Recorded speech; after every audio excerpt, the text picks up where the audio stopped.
Okay, so we're going to start now. I'm going to ask Dr. Tayo Aduloju to come up to give us a quick welcome. Yes? Thank you.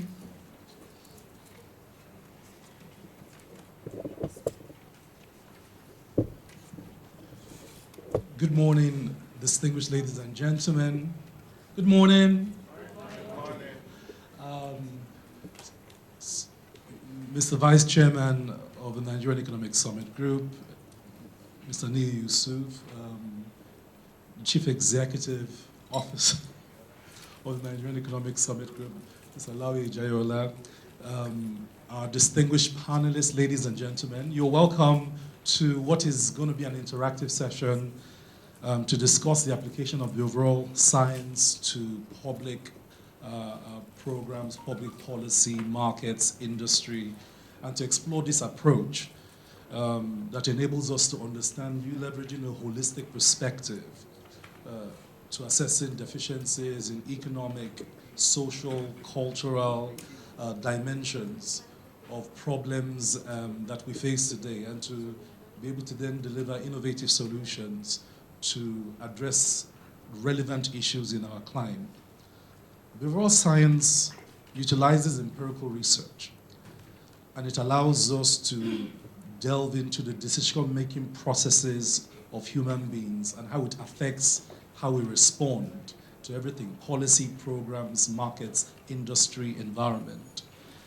And our understanding of these is highly relevant to improving the delivery of both policy and products in our environment. In recent years, governments and businesses have expanded the role of behavioral science and behavioral science units to be able to enable programs and projects deliver optimally. Everything gets tested first, from design to messaging, marketing content. These kinds of interventions have advanced global knowledge in a wide range of sectors, from tax compliance to market behavior to consumption to adoption and uptake of programs. Behavioral science is changing how we run business and how we run government. So we have gathered here today to share and discuss key findings from the application of behavioral science to the national social investment programs in Nigeria.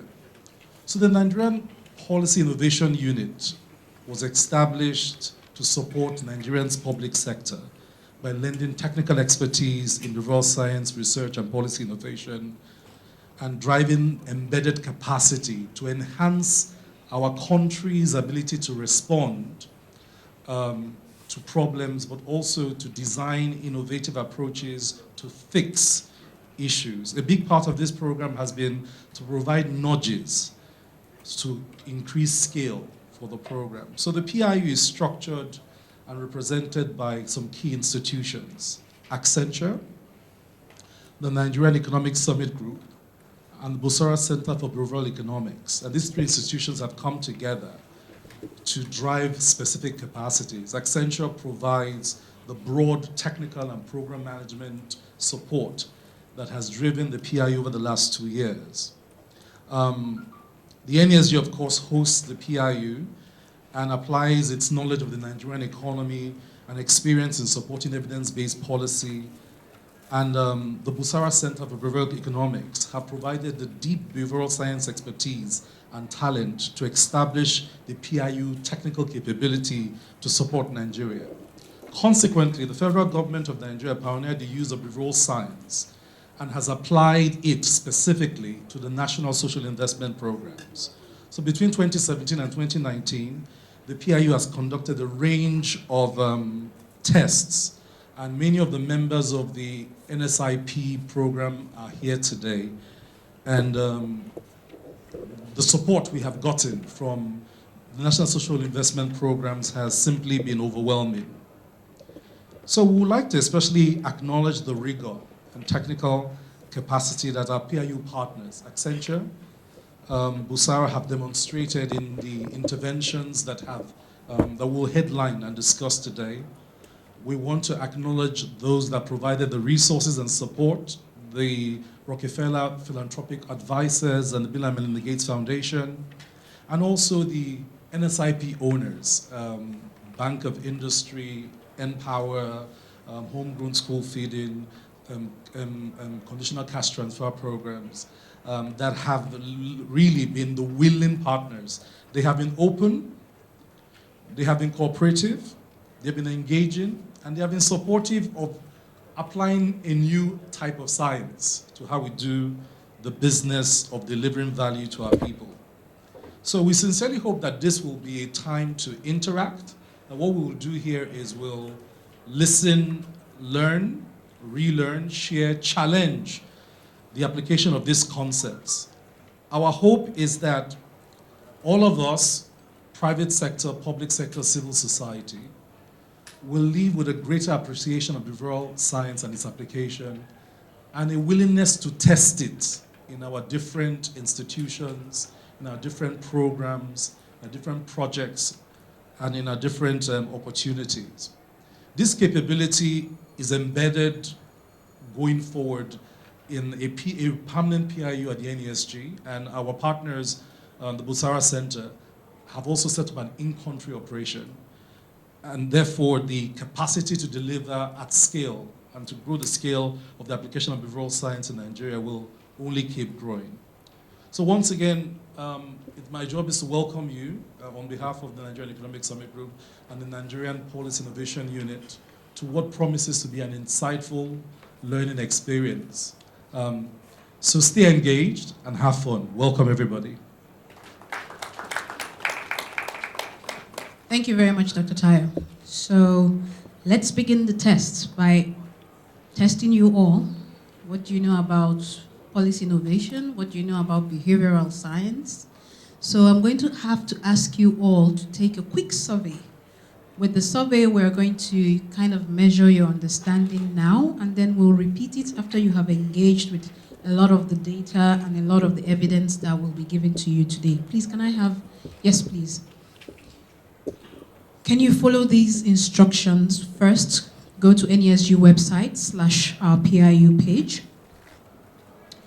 Go to the start of session survey button, and then quickly go through the questions. If you do not have internet access, we have 2 different access points that you could join. I think those who did not have, who had signified earlier on, have you been connected? Do you now have internet connection?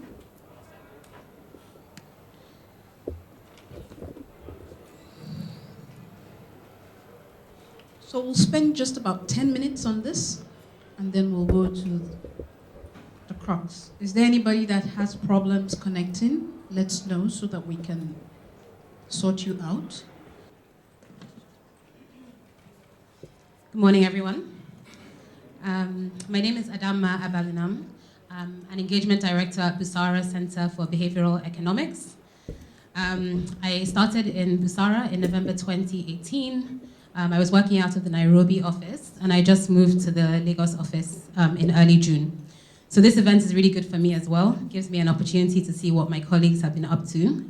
They've been putting a lot of work into this. So I hope you get as much as we want you to get out of this event today. So what I want to do this morning is just take you through behavioral science, some of its key principles, its applications, and how we might start thinking about applying it in Nigeria.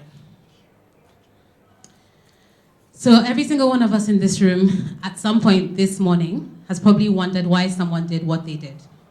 On my way here, my Uber kept me waiting for 10 minutes, and when he finally showed up, he had stopped to buy akara. So no one ever seems to do things the easy way, the fastest way, the cheapest way, the most efficient way. This is strange, because if you're an economist or aware of economics, you know that we've always been told that there is a Homo Economicus, a very rational, logical economic agent who makes clear decisions based on cost, benefits, and self-interest.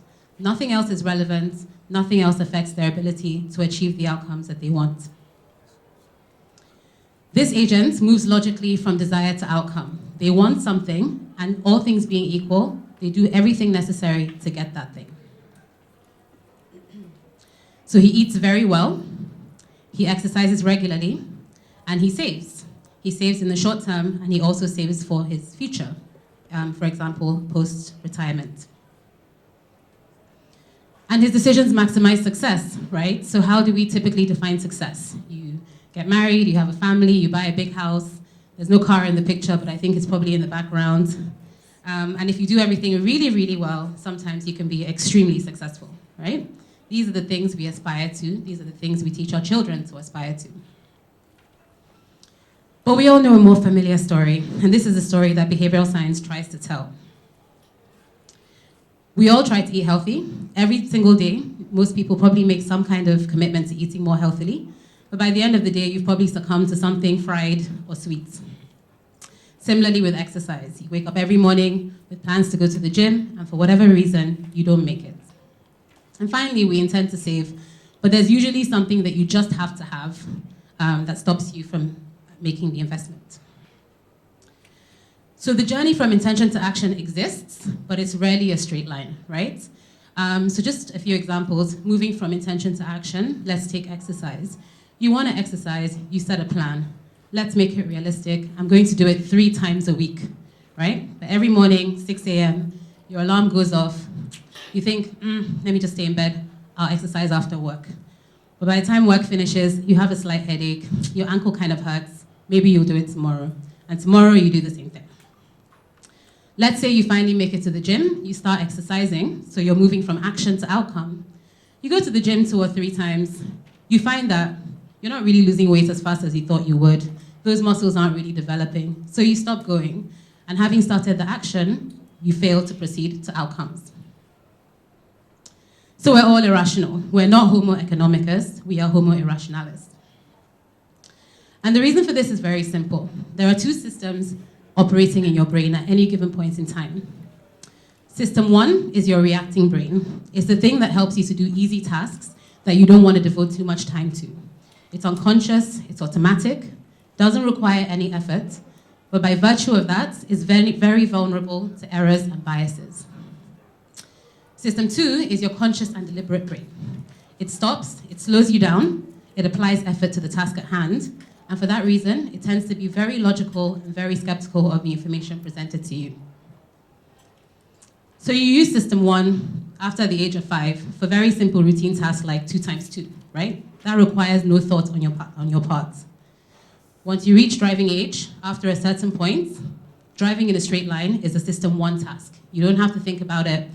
There's that very popular example of people who drive from work to home and then realize that they don't remember how they got there, right? That's your System 1 brain operating. System 2 kicks in when the task gets more difficult. So instead of 2 times 2, your brain has to slow down to process 237 times 237. Similarly, if you suddenly have to reverse around the bend, System 2 also kicks in. You tend to find that you might stop talking to whoever's in the car, you might reduce the volume of your music because you can no longer do that task automatically. Unfortunately, we make most of our decisions in System 1. And this means that context is extremely important. How information is presented to you matters. So a simple experiment, a popular behavioral science experiment, provides 2 equations. If you look at it, you'll see that it's exactly the same thing, so the answer is going to be exactly the same. But in one scenario, the numbers are presented in descending order. In the other one, they're presented in ascending order. Spoiler, the correct answer is 40,320. When this experiment was run on research subjects, we tended to find that when you do it in descending order, the average answer is 2,250. When you do it in ascending order, the average answer is 512. My colleague also went around this morning and did a very quick version of this experiment in this room, and we found exactly the same thing. When we presented 8, 7, 6, 5, 4, 3, 2, 1, the average response was 24,183. When we presented it the other way around, the average answer was 302. So the results vary from what you see up here, but the principle is the same, which is that by starting with a higher number, we do something called anchoring, right? So your brain is framed and primed to think of a higher number than if we do it the other way around. Can I have a volunteer for the next to answer a question? It's very simple, it's very easy. Or I'll pick someone. Can I pick you? You were looking, we made eye contact. Okay. All right, okay, so can you tell me how many animals Moses took into the ark?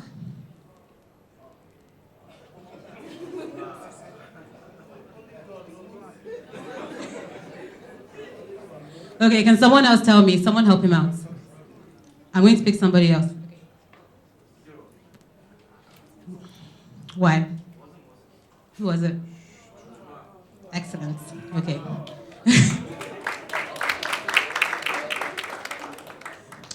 To my first respondent, did you catch that? You did? Okay, all right. So this is actually the first time I've ever tried this with a Nigerian audience. I think this question is for a secular audience. It's not going to work here. I'm not going to do it again.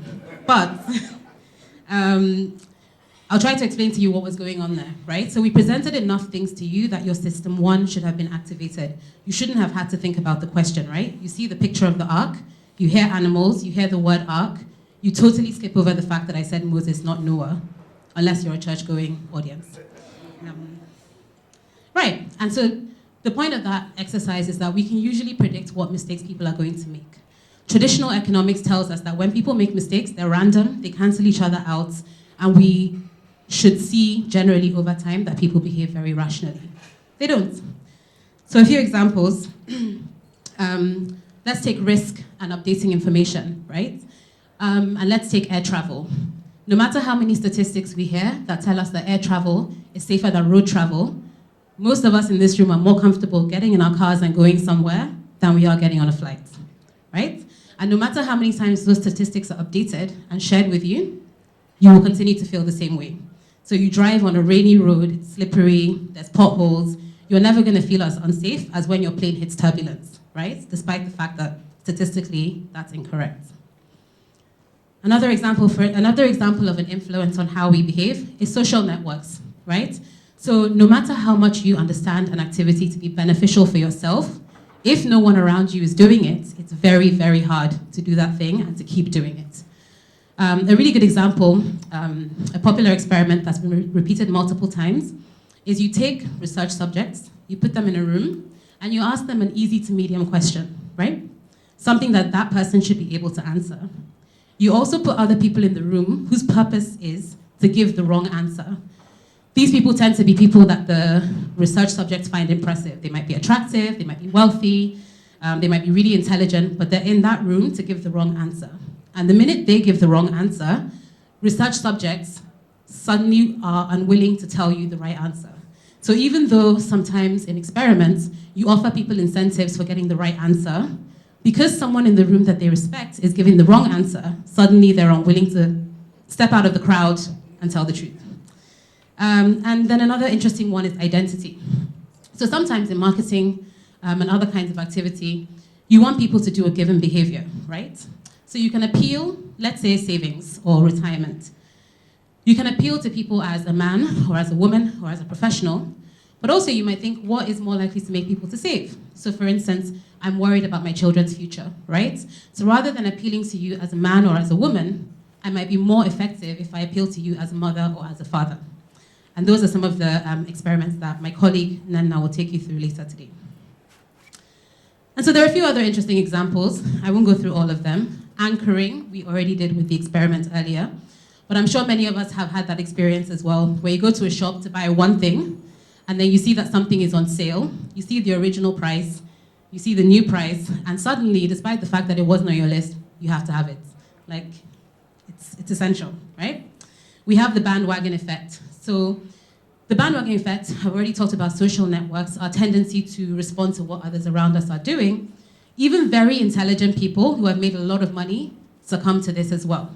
So investment in tech startups, for instance, a lot of billions of dollars go into these organizations because nobody wants to be left out, right? Everyone is investing, everyone is making money. So without looking at the bottom line, you get a lot of organizations investing in risky startups.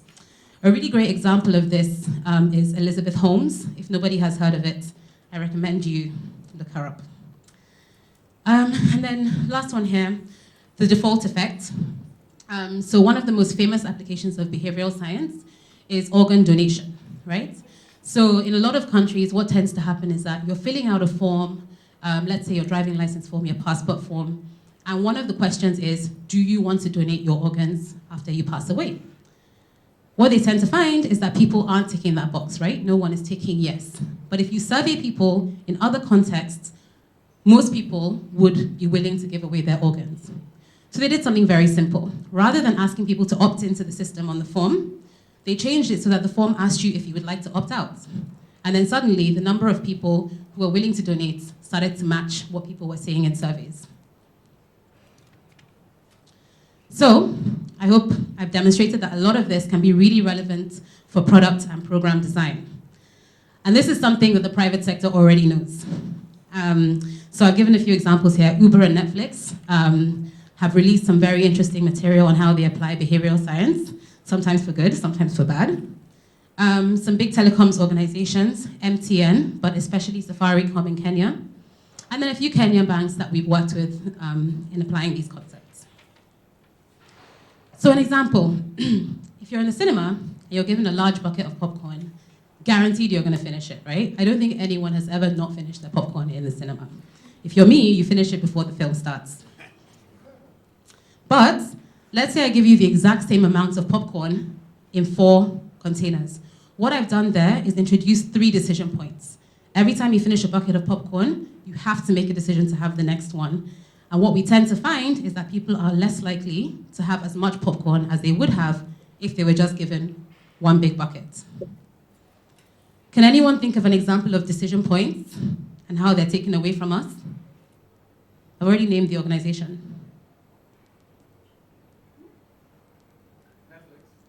Yes. So, normally, or 3 years ago, if you're watching television, you wanted to move to the next episode, you'd have to pick up your remote, or if you couldn't find your remote, worse, you'd have to stand up, walk over to the TV, and take an action, right? Now, with Netflix, there's just a sense of inevitability. You sit down to watch TV for 45 minutes, and you end up there for 6 hours. To the point now that Netflix actually says that its biggest competitor is sleep. So, the public sector is catching up to this, right? So in many countries in the world, we're seeing really large nudge units and behavioral science institutions that are informing public sector activity. And that's just kind of a snapshot of the spread of them. You'll see that they tend to be concentrated in developed countries, with some activity starting to take place in Africa and Asia. This is what we call the weird problem, which applies not only to behavioral science, but to research in general, right? Research outputs are concentrated in what we call weird countries. They're Western, they're educated, they're industrialized, they're rich, and they're democratic.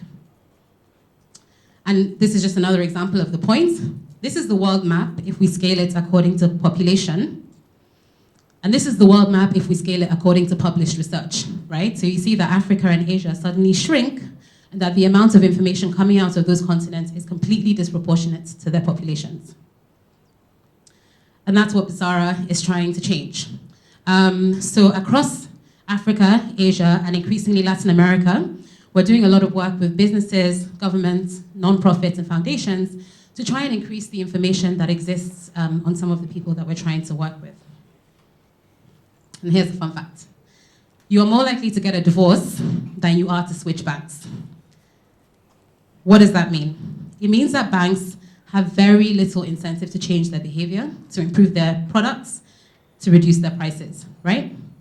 So we've worked on a number of different interventions. Nana has an example of this for you later. But all we do is we say, rather than requiring people to engage with bank websites or go to different banks, a regulator, for instance, right, or some organization that plays an aggregating function in the market can say, here are all the different products that are offered, here is what each one costs, and give customers the opportunity to make informed decisions, which they currently don't have. What we see when we run these kinds of experiments is we see an increase in search activity, so you're empowering your customer to make decisions. Reduction in search time, so your customers are more satisfied because they're spending less time trying to choose a product. and an increase in the likelihood of selecting the cheapest product, which is obviously an increase in customer welfare because you're choosing what is most appropriate for you at the lowest price. So, having presented a very, very quick overview of behavioral science and how it's been applied in a few contexts, I think what we need to ask now is what nudging can do for Nigeria. How can it be applied here? So a few examples. In Indonesia recently, simply by sending simple reminders to taxpayers, early filing increased by 7%, right? And this was a very small sample of the population. And this led to an almost $2 million increase in tax payments. That's just a sample, so we then have to imagine and extrapolate what would happen if we applied the same treatment to the whole tax-paying population. Healthcare. So we like to assume that our doctors are rational and less subject to bias than the rest of us, but unfortunately, they are as irrational as us and often require some of the same interventions that normal people do. So in the UK, they experimented with sending reminders to doctors, and this increased early cancer referrals by 9.6%, right? So basically reducing the chance that you would only get referred to specialist treatment when your cancer was more advanced. This I had a number for, so what this meant was that in 6 months, this could potentially save the UK Health Service £20 million, right? And what they can't quite quantify, but we should also be aware of, is how many lives that can save as well. Education. So one challenge that I was aware of when I was doing my NYSC was the challenge of getting youth corpers to go and do service in rural schools, right? So there's always a move to try and get as many corpers into rural schools, but obviously there's not much demand for that for a variety of reasons. They faced a similar problem in Australia, where they were asking people to fill out paper forms, asking where they wanted to do some kind of work experience. Instead of using paper forms, what they did was they switched to online forms, and the information of a rural school was already pre-filled into that form. So what people then had to do was delete that information and enter a preference, whereas before they would have had to write the name of a rural school. What they saw was that the number of people who went into those areas tripled, right? I'm not saying it would have the same impact here, but it's a sign of how very, very simple changes can lead to significant impact. And also a really important sign that what people do is not necessarily a strong indication of what they want. So we should never assume that people don't want to do something just because they're not doing it. Finally, energy savings. So similar to the intervention on bank prices, simplifying letters that compare the costs of different energy providers meant that people switching from one energy provider to another increased from 2.6% to 22.4%. And the immediate saving for any household taking part in this process was £50 or 22,500 naira.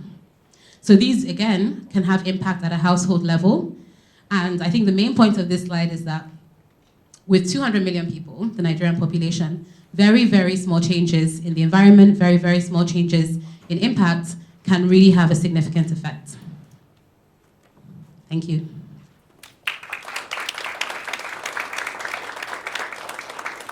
Thank you very much for that insightful presentation. And you've seen what's possible.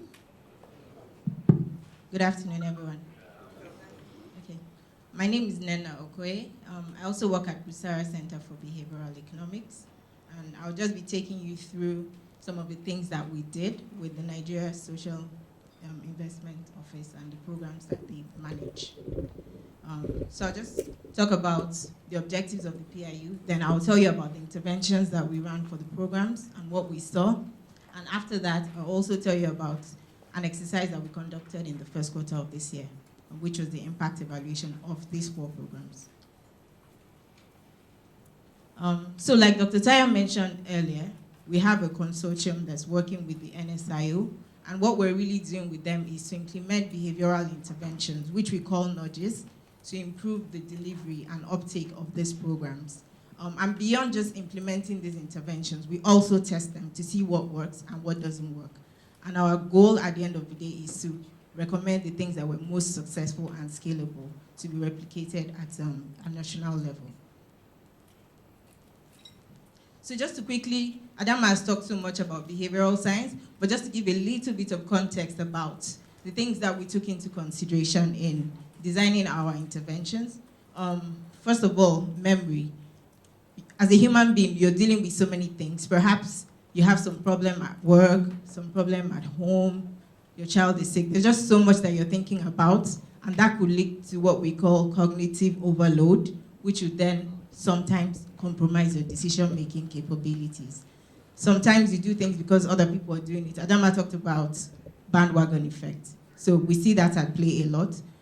You also have to understand the motivation of people when they do things. A lot of times when you speak to people and ask them to carry out a certain action, the first thing they'll ask is, what's in it for me? So you have to understand the motivation of your audience. And then there's so many other external environmental factors that affect our decision making. So these are some of the things that we took into consideration as we designed the interventions. So I'll now take you through them one by one, starting with the JIP program. So just for the benefit of the people who may not know all about the JIP program, it's a government loan program that's interest-free. There are 3 products under the JIP program. There's market money, trader money, and farmer money. But we only worked with 2 programs.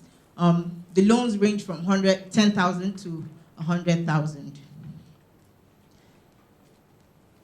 So when we started our engagement with JIP, what we wanted to understand were the challenges that they were facing so that we could design some behavioral interventions to address those. And 2 key things stood out. One was uptake. And the key issue with uptake was the fact that BVN was a requirement for market money. We looked at the loan application journey and we realized that the biggest drop-off point was the BVN submission point. A lot of the applicants didn't have a BVN because there's that hassle factor that's associated with going to the bank to get it done. So as a result of that, people were procrastinating a lot. Some of them have the BVN or had it at the point in time, but they didn't know the number, the BVN number, and they didn't know that there was a short code that they could dial to get their BVN. And also, some people just felt it was a complicated process. So part of what we tried to do was to simplify this process and give this information to the people who were trying to apply for these loans. Then on the repayment side, we carried out some qualitative research, and what we found was there's this entitlement mentality, which we're probably all aware of, where we say things like national cake, national chin-chin. So people felt that the loan, some of them knew that it was a loan, but they didn't think they should repay because government money is our money, right?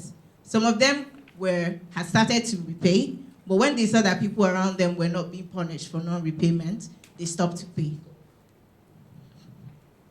So we designed we designed more than 2, but actually we've been working for the last 1 year plus. So we've designed and tested a number of things. So I'm just showing you a few of the things that we're very excited about, where there were very interesting positive results and where we were surprised by what we found.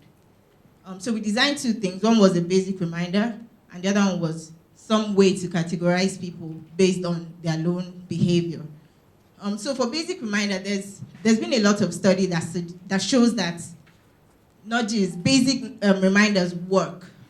Adama spoke about action, intention gaps. So a lot of times people set out to do things, but they don't do them. But we found that sometimes just a basic reminder gets people back on track to do what they set out to do. So we took that into consideration. And then for the color categorization, we wanted people to have a sense of where they are in comparison to others.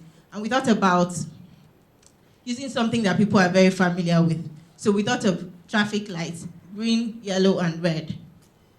However, there's something called bandwagon effect in behavioral science, where you give someone information about how well they're doing, and they become complacent, and they, sort of relax.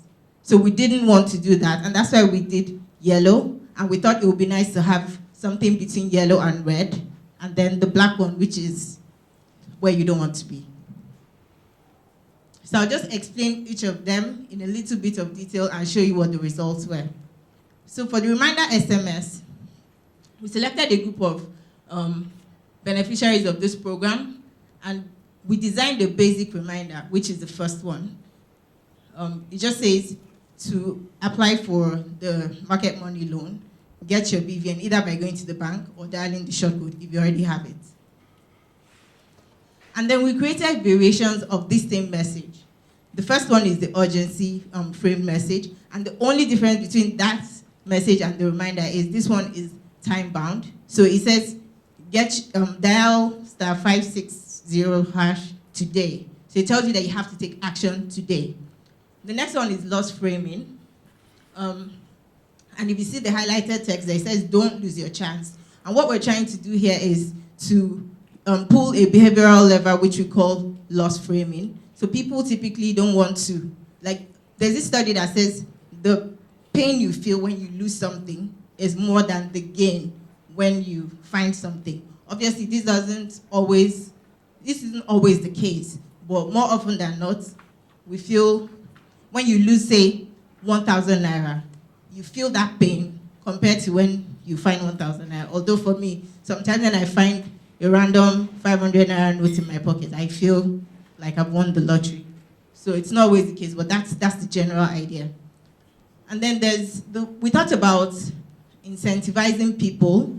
And the thing about incentivization is it has to be small, such that people are not taking action because of the incentive. So as a result of that, we made it 100 naira. We thought we could offer people airtime just to get them motivated to go get their BVNs. And then the last one was just a combination of the incentive and the urgency.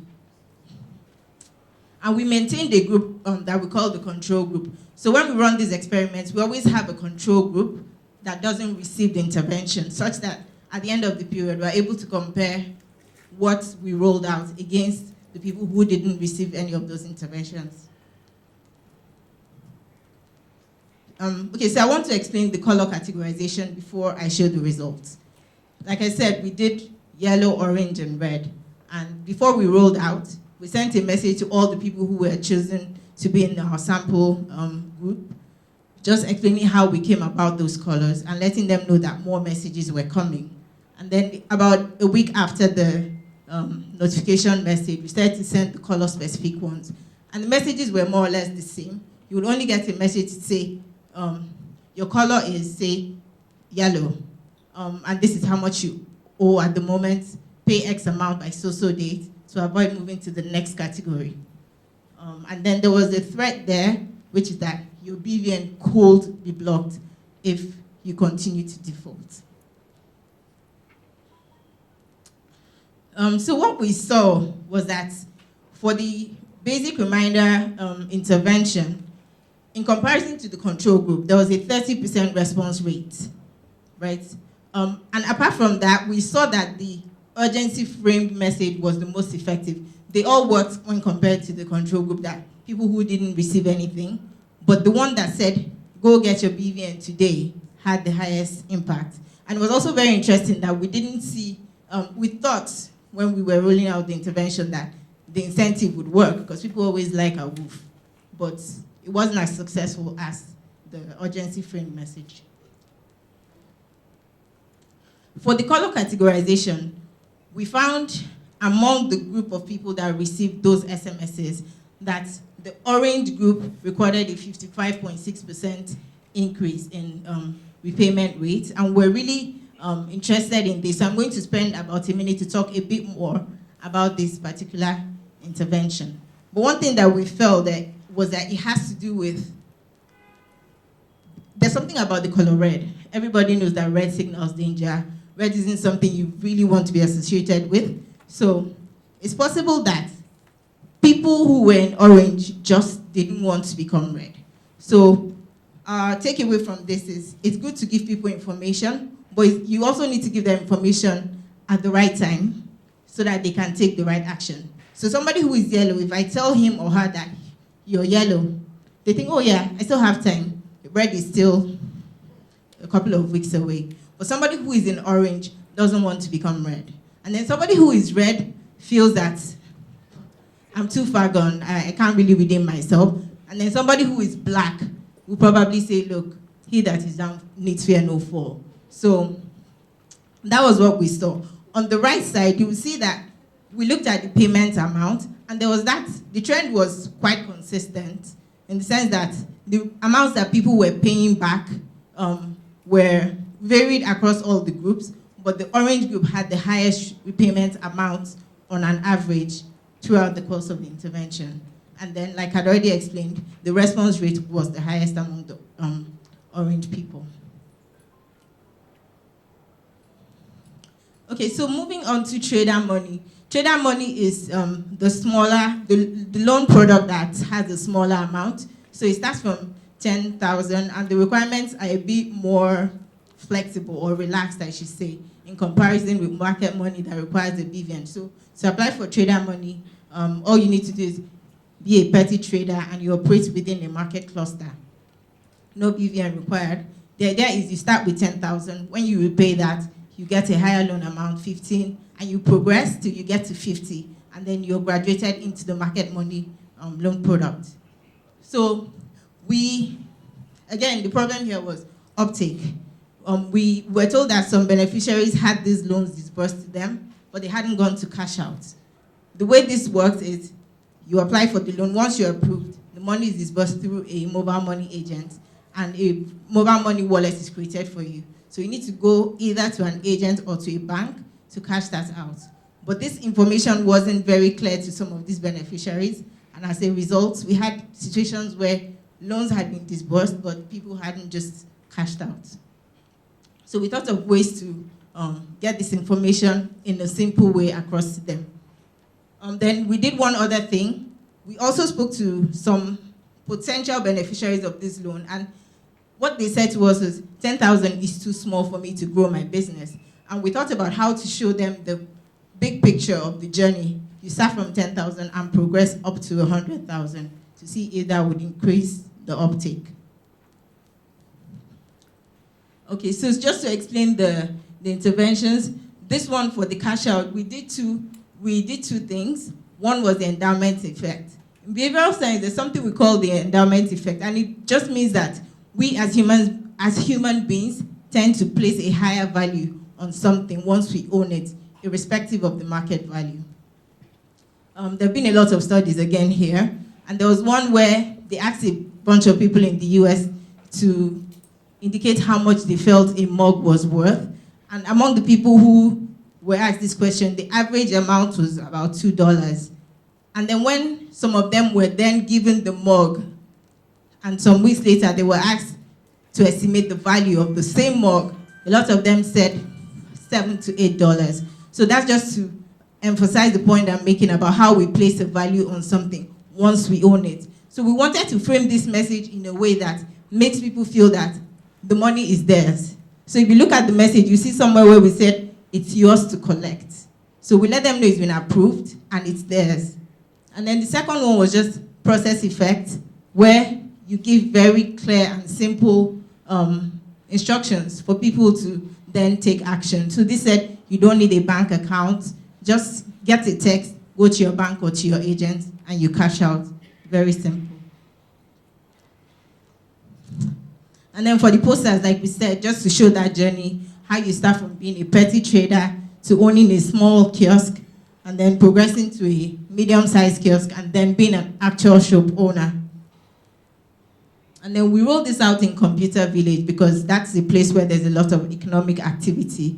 And we figured that the kind of people that we're looking for would be there. And we carried out what we call a baseline study and an endline survey as well to measure people's understanding of the various loan products and the progression journey. So at the end of the intervention period, we looked at how people responded to the cash out SMSs. And we found that there was a 6.4% increase across board. And the message that was very effective was the process message. So it also goes to show that the way that information is presented matters. And people always like for things to be simplified as much as possible. And then for the poster intervention, we found that there was a 19% increase in the number of beneficiaries that were aware of what that progression was. We asked some specific questions like, what's the maximum amount that you can get under trader money, under market money, and then we compared the answers before and after. We saw that people were more aware just by being exposed to these posters. So I'll just move on to the next program, which is the school feeding program. And I'll quickly explain that before I go into the design and the results. So this is a program that provides one meal to primary students in public schools, specifically for primary 1 to 3. And the essence of this is to eradicate hunger, to provide jobs, because cooks had to be hired to provide the meals to the pupils, and then to improve agriculture. For agriculture, what we were hoping to see was for the farmers within those communities to provide the farm produce that the cooks would use to prepare the meals. So wanted to see the impact across these 3 areas. And yeah, the program is currently being rolled out across over 50,000 public schools. So again, when we worked with the program from the beginning, we wanted to understand the challenges that they were facing. And they told us about a number of things that they wanted to fix. And we settled on civic engagement and accountability. So community engagement is very important in any program to foster delivery of the program. Because once people start to ask the right questions, people begin to show a higher sense of accountability. If, for instance, I have a child who is in a school where this program is being rolled out, and I'm beginning to ask questions about what he or she was fed in school, and I have an understanding of what is expected, then I can respond if I'm given the channels to then give that feedback to the owners of the program, who would then make any necessary changes to it.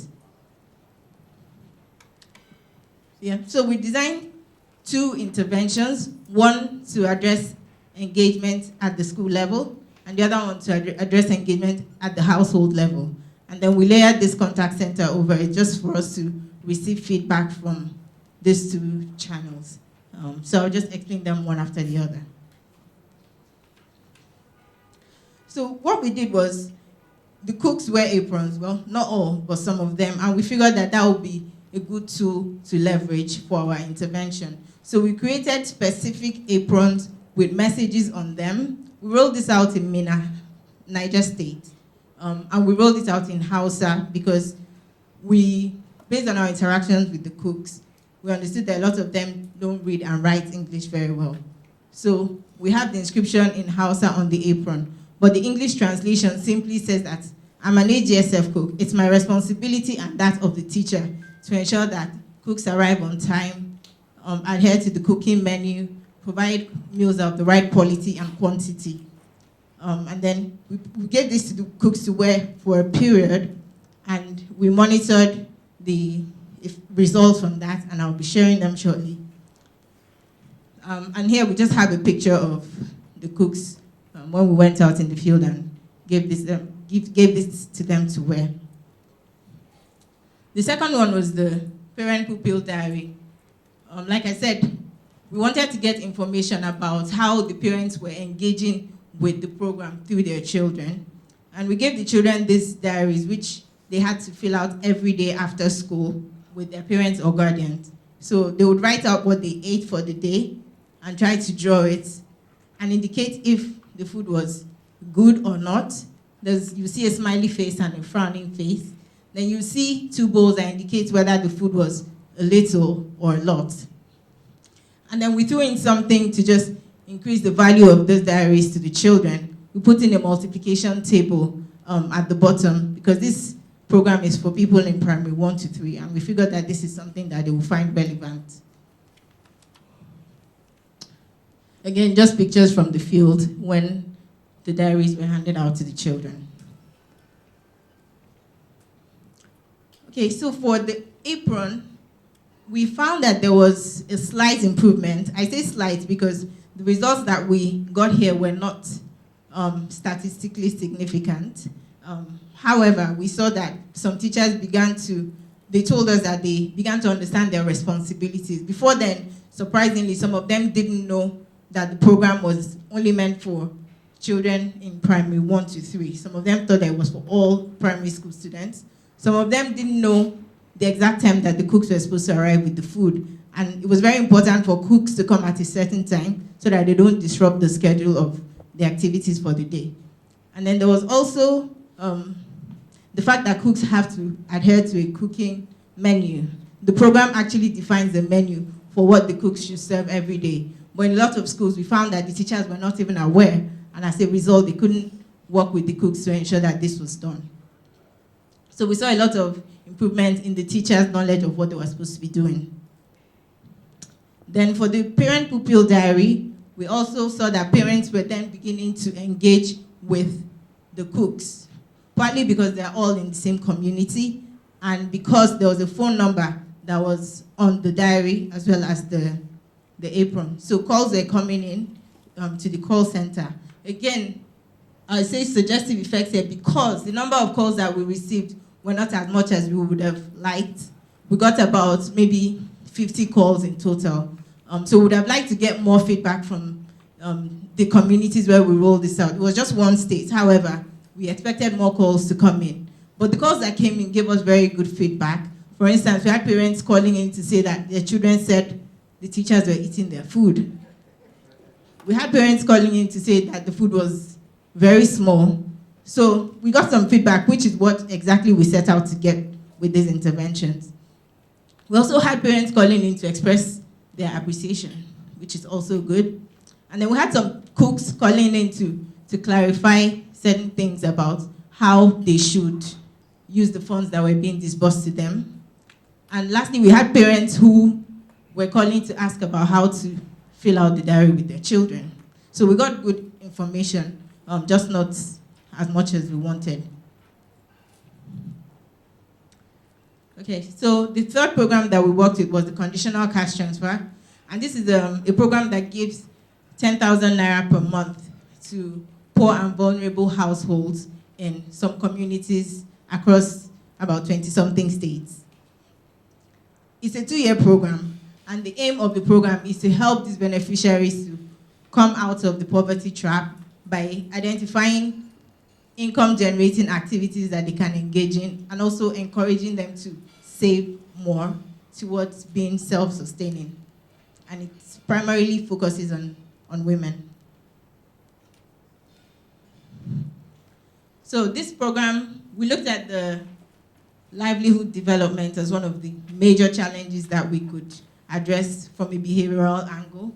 And what we then did was think about the different interventions that we could roll out. The way the program is designed, the beneficiaries are encouraged to be part of cooperatives and to also save so that they have some money to do things for themselves and ultimately be self-sufficient, like I said. So we came up with 3 things, and I'll just explain them quickly one after the other. So the first one was Growth Champion. Like I said, they're encouraged to be part of associations. But we found that some associations had been set up, and over time they had become dormant.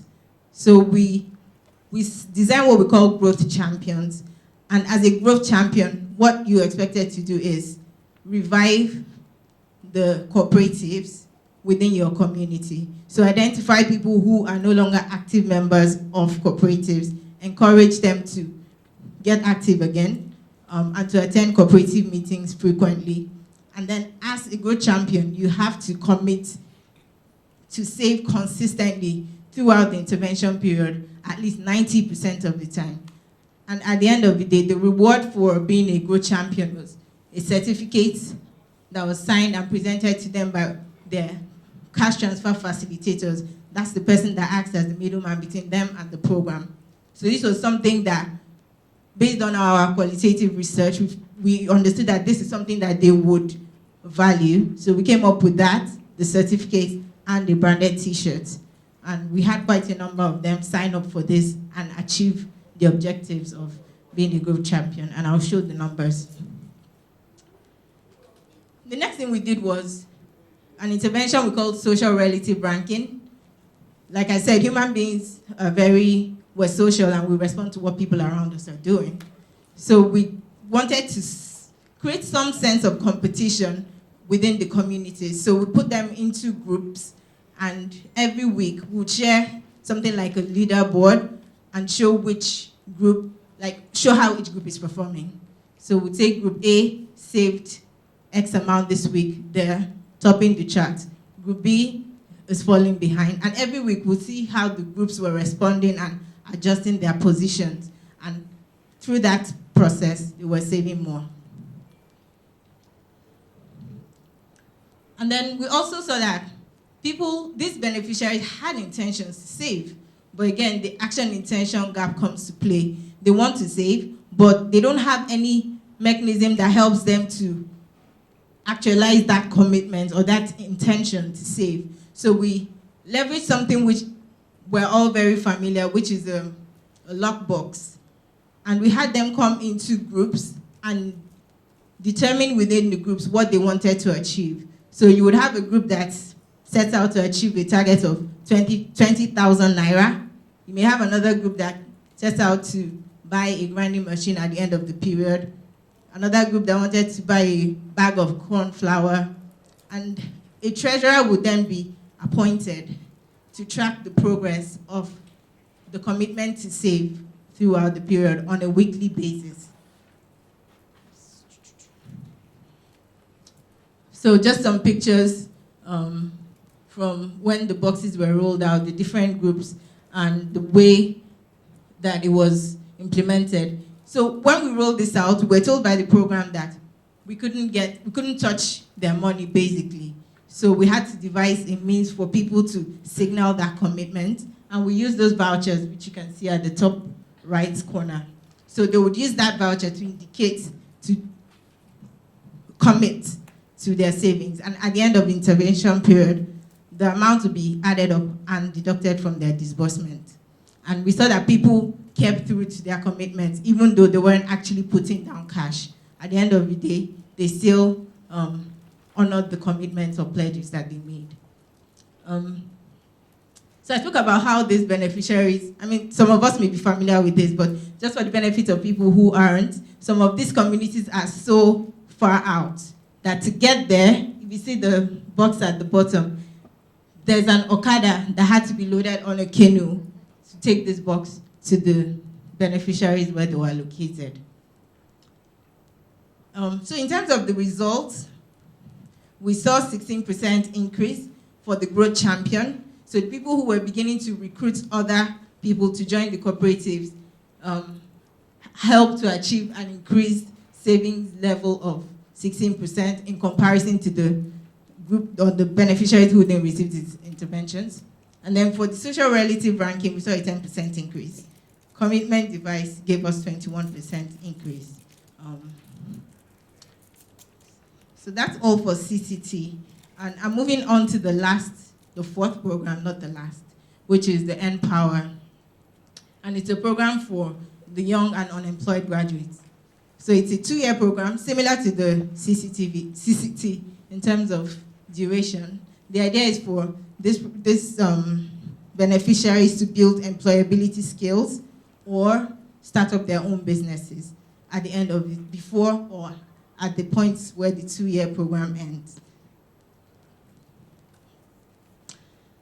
So we found from talking to the program stakeholders and just going out into the field that a lot of these beneficiaries had become so dependent on this program. Even though they had signed up, they had come into it with the understanding that it was a 2-year program with an expiry date. They didn't have any clear plans of what would happen if at the end of the 2 years they hadn't found jobs or started their own businesses.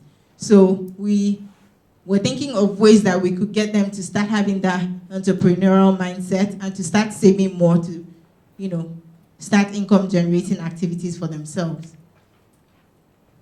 So the 2 things we did was to prime them for that journey to start their own business or to start to save more, which could help them to either start their businesses or perhaps write an exam that will make them more employable.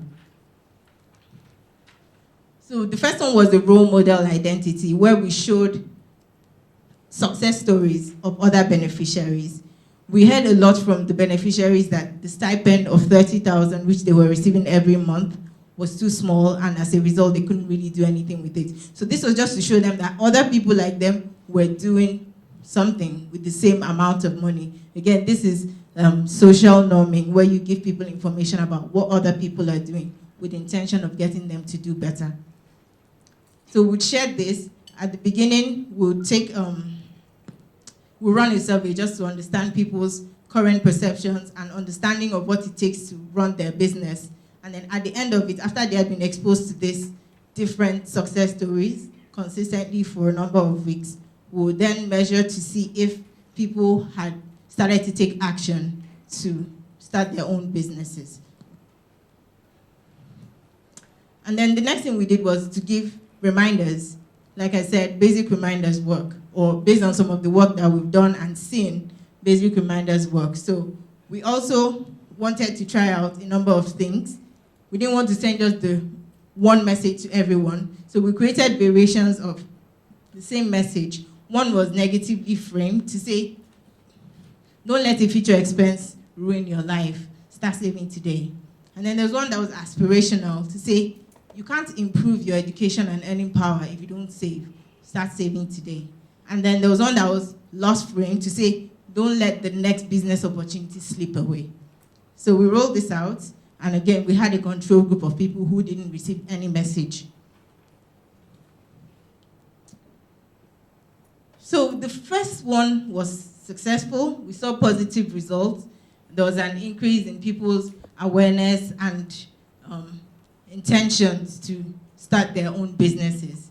However, we were very surprised that the messaging had a negative effect. When we compared the people who received the messages against those who didn't, we saw a 5% decrease in the savings level. And this was across the three messages that we designed. So this goes back to the idea that context matters. So we've run some of these studies in East Africa and they worked. There's some of things that we tried here which I didn't share, that didn't work. So it's always good to test. Like, we can't overemphasize the importance of testing. So we could have very well gone in with the assumption that this would work, and then we roll it out to everyone, and then things are not going the way we expect. So that's why in behavioral science, we never make assumptions. Everything we do is scientific and is based on evidence. So that's it for the interventions that we rolled out to the programs. I'll very quickly take us through the impact evaluation exercise that we carried out on 3 out of the 4 programs. So what we did was evaluate the impact, like I said, but to explain this more, what it means is what happened to the beneficiaries who were part of this program compared to people who were not part of the program. And in order to do that comparison, we always have to ensure that the 2 groups that we're looking at have the same thing in common, except being participants of the program. So for the JIP, we looked at the people who had received disbursement and people who had gone through the process and were good enough to receive the disbursement, but were just on a queue waiting to be paid. So we did that for market money and for trader money. So the people who hadn't been paid yet served as the control group, just for comparison purposes. But here we didn't design any interventions. It was just looking at what happened in those 2 groups. So what we found was that for the market money beneficiaries, there was a very significant increase in their business performance. So we saw that their inventory and their sales had gone up compared to people who hadn't received the loans. One other thing we found, which was really interesting, was that the people who had applied for, who had received market money disbursements, were then beginning to look into other credit options. So they were beginning to appreciate the credit culture and looking for other ways to generate more money to grow their businesses. However, this wasn't the case in the control group. For trader money, on the other hand, remember I said it's the product that has a smaller amount. So we didn't see a lot of impact in terms of business performance because it starts at 10,000. And we all know how far 10,000 can go. But we saw a positive impact on financial inclusion. And that's because the loans are typically disbursed to mobile wallets. And you can cash out through a bank account that doesn't have to be yours. So people were cashing out through the mobile money agents and bank accounts. And then at some point, people who were cashing out through third-party bank accounts decided to open their own bank accounts because they wanted to be in more control of their finances. So that brings them under the financial inclusion umbrella, which is a good thing. Like I said, there was no impact on business performance, no household expenditure. So moving on to the CCT. What we did here was we looked at six states, and we spoke to over 2,000 beneficiaries, and we put them into two groups. The way that the program determines who they classify as the poorest of the poor is by calculation of what they call a proxy means test score. It takes into account things like income, size of the household, number of people in the household, medical conditions of people in the household, a lot of factors, and then they are placed in what they call decile. So you have the 1st to the 9th decile.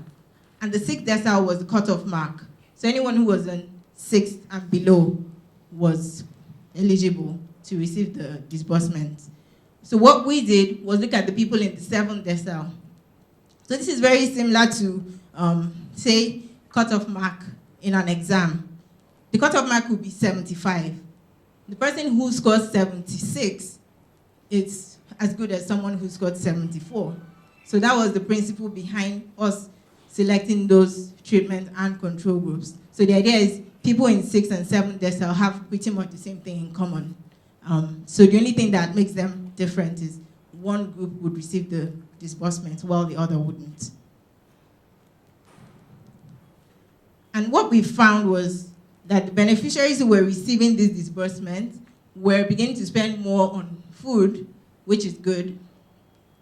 We looked at the things that the household spend on across the treatment and control. So we looked at non-food expenditure and food expenditure. And when we compared it, we saw that people who were receiving this disbursements were spending more on food. And they also indicated that they were more likely to open bank accounts, which is also good. However, the challenge that a lot of them face is the distance to a financial services provider. So that's one thing that hindered some of them from actually opening bank accounts. But we found that there was a very strong probability that these people who were receiving this disbursement were willing to open bank accounts because they wanted to save in a digital or in a structured manner, and some of them just couldn't. And then the other very interesting thing we saw was that there was a good level of coordination in the household. When we started off this process, we were informed that some of the households where the beneficiaries are female, that there was some level of household conflict or tension where the man of the house controls the way the funds are spent.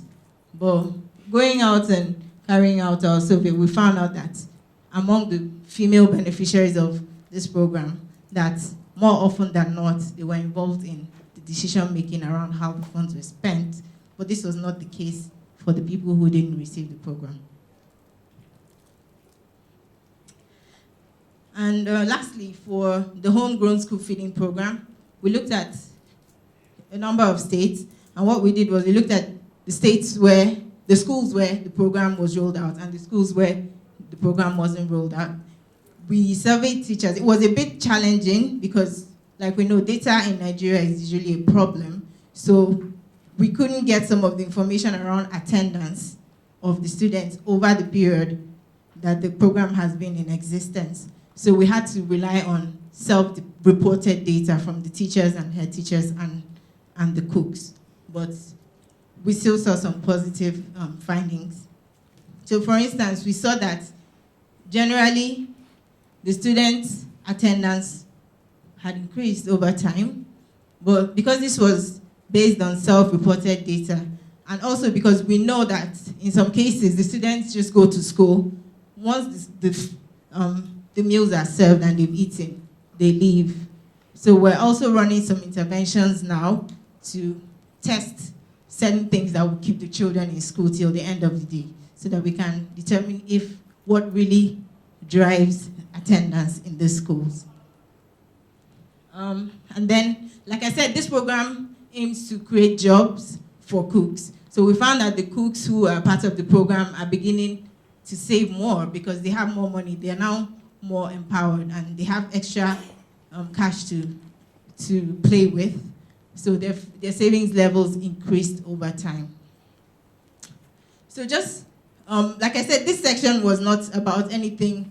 It wasn't about behavioral intervention designs, but this just shows that the programs have had some impact.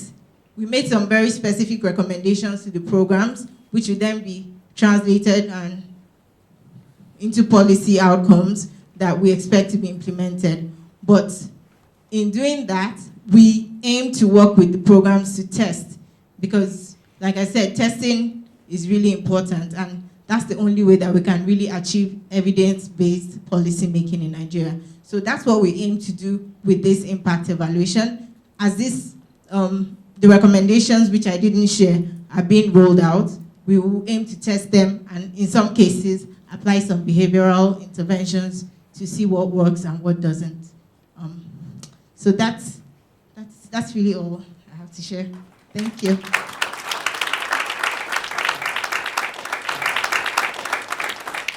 Thanks for the wonderful presentation, Nena, and from our keynote speaker as well. I'm sure everyone has had, also has an idea of what behavioral science is about and what the PIU has been trying to achieve in the last 2 years.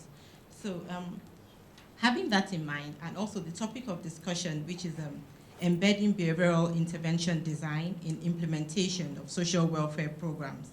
And so thinking about that topic and the context of the presentation that we've gotten this morning, what do you think are your institutional considerations for the design and implementation of social and economic development programs? You can use any of your programs as an example. So can I start with you, please, Mr. Wagner?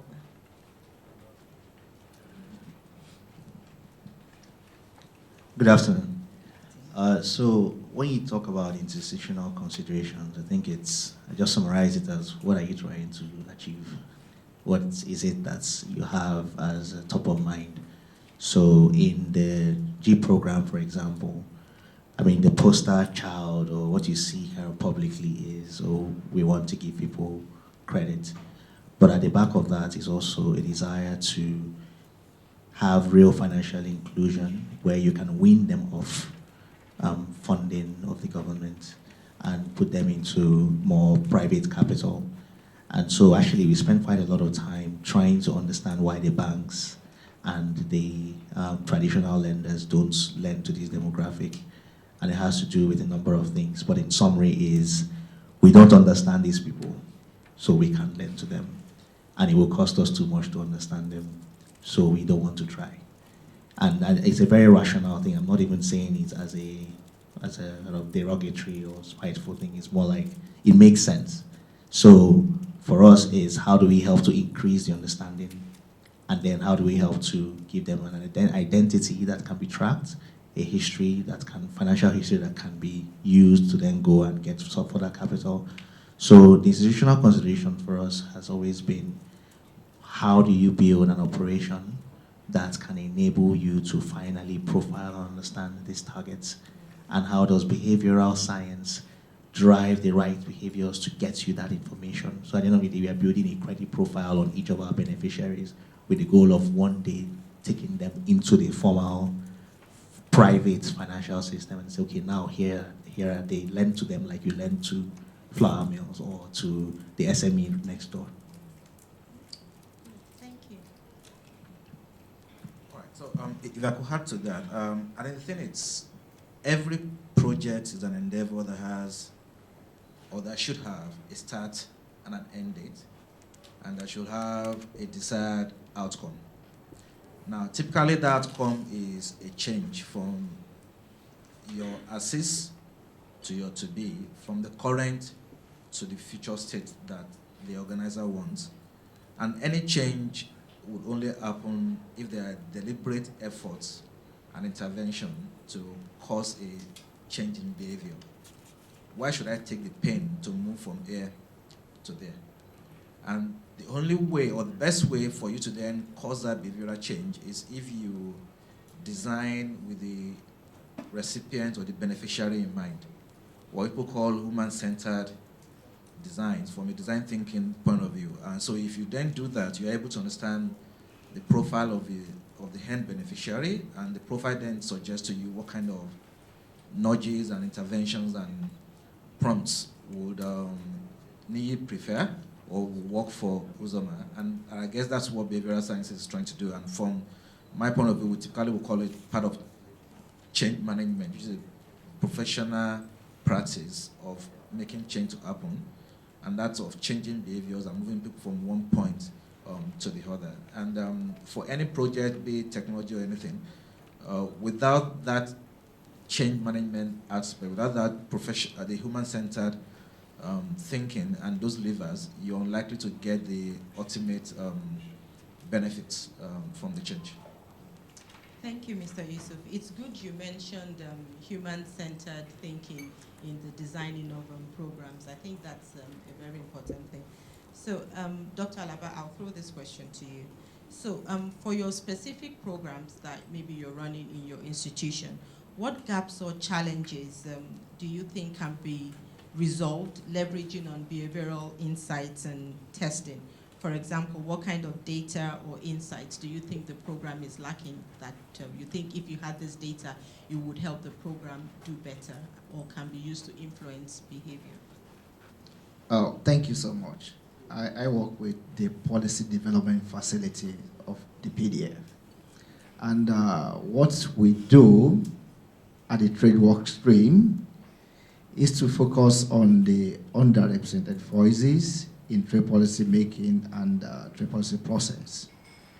Beyond focusing on policy, what we do is to change the mindset of MSMEs in terms of the market readiness to access export markets. The issue is you don't have the whole gamut of information to understand the group itself. So it means you must get the kind of information that will lead you to be able to design the programs that will really benefit them and feed them back to, give them the capacity to feedback and influence policy. What we did in that respect is to create a group we call Community of Practice. And this community, what it does, it comprises of people that ordinarily will not be able to by themselves access the international market for export. But what we did was to bring them together and regularly do what we call a dialogue in 3 areas. Trade policy capacity, access to markets, and access to finance.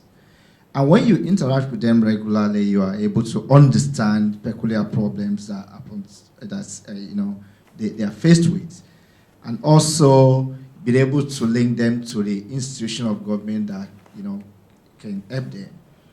But to really understand their thinking, their mindset, their behavior, it's challenging to get the targeted people, the people that you should rightly target. What we did in that respect was to look for projects that has happened in trade policy space over the years and, be able to access their data bank, and then try to get across to the participant of such programs in terms of information. On the government side, government usually does not have that kind of data. So the issue of data has always been donor-driven, which should not be. The government should take the lead in terms of providing such facilities for donor projects. The donor does not have to, think about how to finance a project and how to, gather data to really understand, the people to target.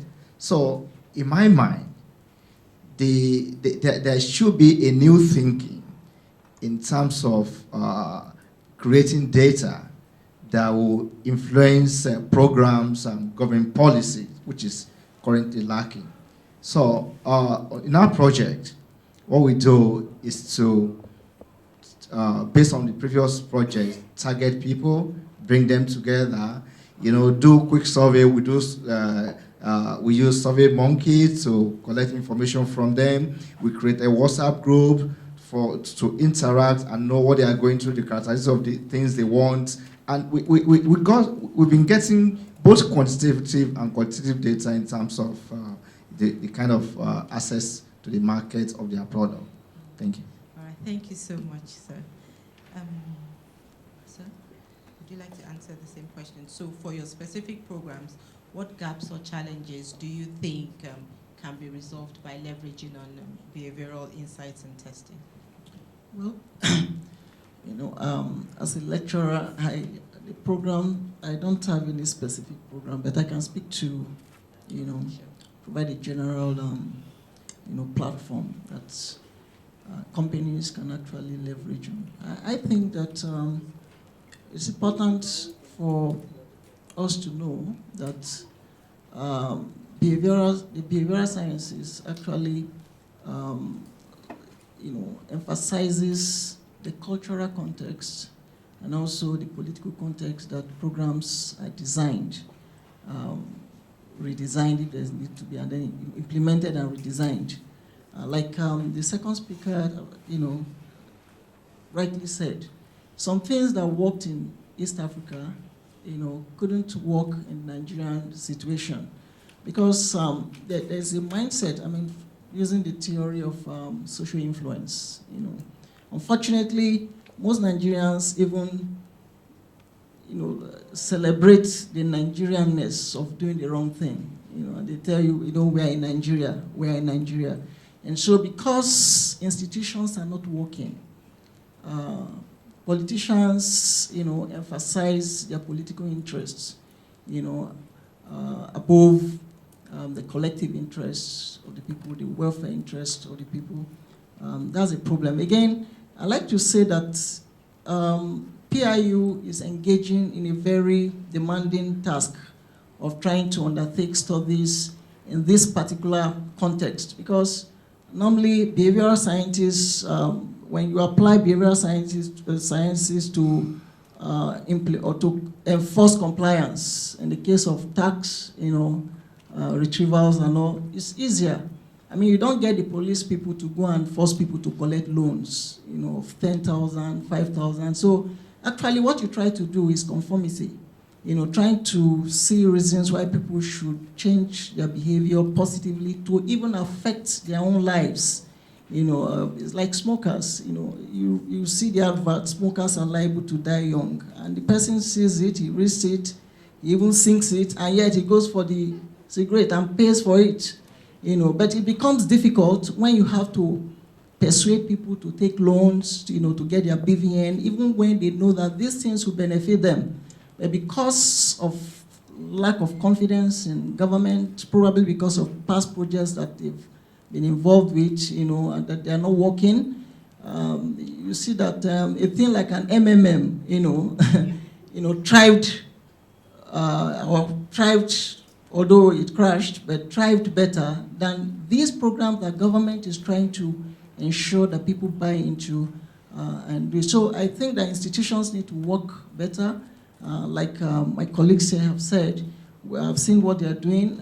I hope that you engage the technicalities of our PIU persons, particularly the partners, and see how you can actually, operationalize these good ideas so that the outcomes, which is the ultimate, test of a good program, a good intervention program, is that the people's welfare, livelihood and all, standard of living all will improve. That's what I think. Thank you so much, sir.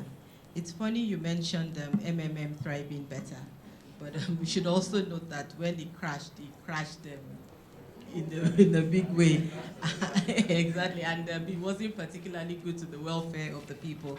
So talking of welfare, So the primary essence of the National Social Investment Programs, which is the JIP program, the homegrown school feeding, the conditional cash transfer, and the N-Power, which were mentioned in the presentation. So the primary essence of these programs is to improve the welfare of citizenry, which in some ways has a linkage to livelihood for the rural poor, the unemployed youths, the small and medium scale enterprises, the vulnerable women, vulnerable men, the poor senior citizens, across different sectoral lines. How does your business operations align with the strategic vision of the NSIPs, which is basically to improve the welfare of the citizenry? So I'll start with you, Mr.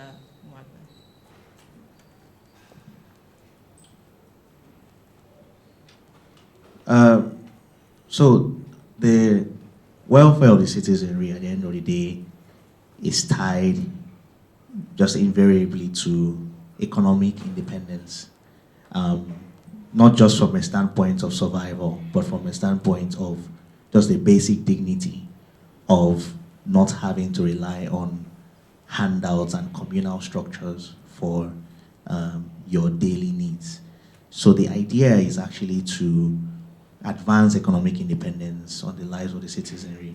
I like to think of social programs as necessities, and I am yet to find a single country in the world that does not have one. In fact, it's almost like the more developed a country is, the larger its social programs become. And that's because when the more egalitarian and economically independent or economically liberal a country is, it also means that the market forces put certain people at the bottom, and it's critical that you don't end up having the poor eating the rich. So social programs are designed to do exactly that. And secondly is that they're also designed to do what you call, give you fiscal space, especially when you are in an underdeveloped economy where you have some real fundamental issues, right? You need to fix power, you need to fix infrastructure, you need to manage your costs, you have a fiscal crisis. So those are not going to go away because you are giving people 10,000 naira or 50,000 naira loans. But what that does is that it buys you what you call fiscal space. So it buys you a bit of a breather while you solve your structural issues. And if you don't solve your structural issues, you will continue to need that breather for a long time. So, but at the end of the day, you still need it. So the thrust of the social programs is to enable us to give economic independence as much as possible to as many as possible, such that they don't end up becoming the nuisance or the trouble to those who are currently economically independent. Also because they have the basic dignity to live the lives that other people are living. Thank you very much, Mr. Wagba. It's quite touching when we know the number of poor people that we have in our country, and we know the number of people needing these social investment programs. And even though the NSIPs are doing a lot, because of the sheer size of the poverty in the nation, it's actually quite difficult to see how much it's doing. So I'm thinking, and okay, also one of the objectives of the PIU is to make these programs more sustainable, so that in the future you can scale up to to reach a lot of people, because it's all well and good helping to pull out maybe 1 million or 2 million people out of poverty, but then Nigeria has millions and millions of people, and with a larger percentage of people below the poverty line. So in the short to medium term, now this question is going for everybody here. So in the short to medium term, let's say the next 5 years, how would you like to see behavioral science research like that presented today adapted across social programs and your specific areas of operation to drive impact and sustainability? So could we start with you, sir? Thank you. Yeah, thank you so much. Let me come from the background of the project where I worked on. And it's like a donor-driven social intervention trade policy area. We focused on the vulnerable people in trade policy space. which are the underrepresented for, is the MSMEs. And if you look at statistics world over, the export that happens all over the world, they are 70% done by the MSMEs. But they often go through a lot to be able to access the international market. So what this workstream is doing is to empower its community of practice, to have access to market intelligence, issue of conformity to international market standards. You want to empower them, and you actually go all the way to facilitate them to, making the actual export happen. For instance, at the beginning of this year, we have some of our members that, from the community of practice that translated into a cooperative. And they have actually shipped something to Canada, which is supposed to be a kind of model for other people to actually follow and access. And why did we get into forming a community of practice? The traditional DFID trade program is usually work directly with the government to assist the government. But when there is problem, the kind of problem we try to solve with government does not dive down to this MSME. For instance, when we began to have problem of reject in the international market, the government formed quite a number of committees to look into this. But if you look at the trend, it was actually reject were actually increasing. So our thought is, how can we do things differently? You get the people that's actually bearing this burden to get to the table, and you get government agencies also to be at the same table with them, to dialogue about this problem and see what can change. Beyond that, you address such problem practically with these vulnerable people, and what we have seen is that they are gaining much more knowledge about the international market, what the markets want, how simple it is to actually meet up with standard. Our mindset whenever our goods are rejected is that, they don't want us to enter their market. They are victimizing Nigeria. But there are non-tariff measures that most countries impose on entry of goods into their country because of their people's health. But we don't care about that here. So the same culture we want to ship to their market, and they say, no, you cannot come and kill us here. But to us, it's a victimization. But now, the mindset is changing that it's actually easier to meet the standard, get to the market, make foreign exchange, and everybody is happy. So that's how we have used our program to influence the change. Thank you. So, Mr. Nwagba, how would you like to see behavioral science research adapted across social programs in general and your specific area of operation to drive impact and sustainability? I think the short answer to that is everywhere, because fundamentally at the heart of social programs are people who are underprivileged, just to call it what it is. And that means they have less exposure, less education, and less of the things that inform the inputs that the more privileged people have to make decisions. So that's why it's obvious or it not be as obvious that something that is good for you is something that you adopt.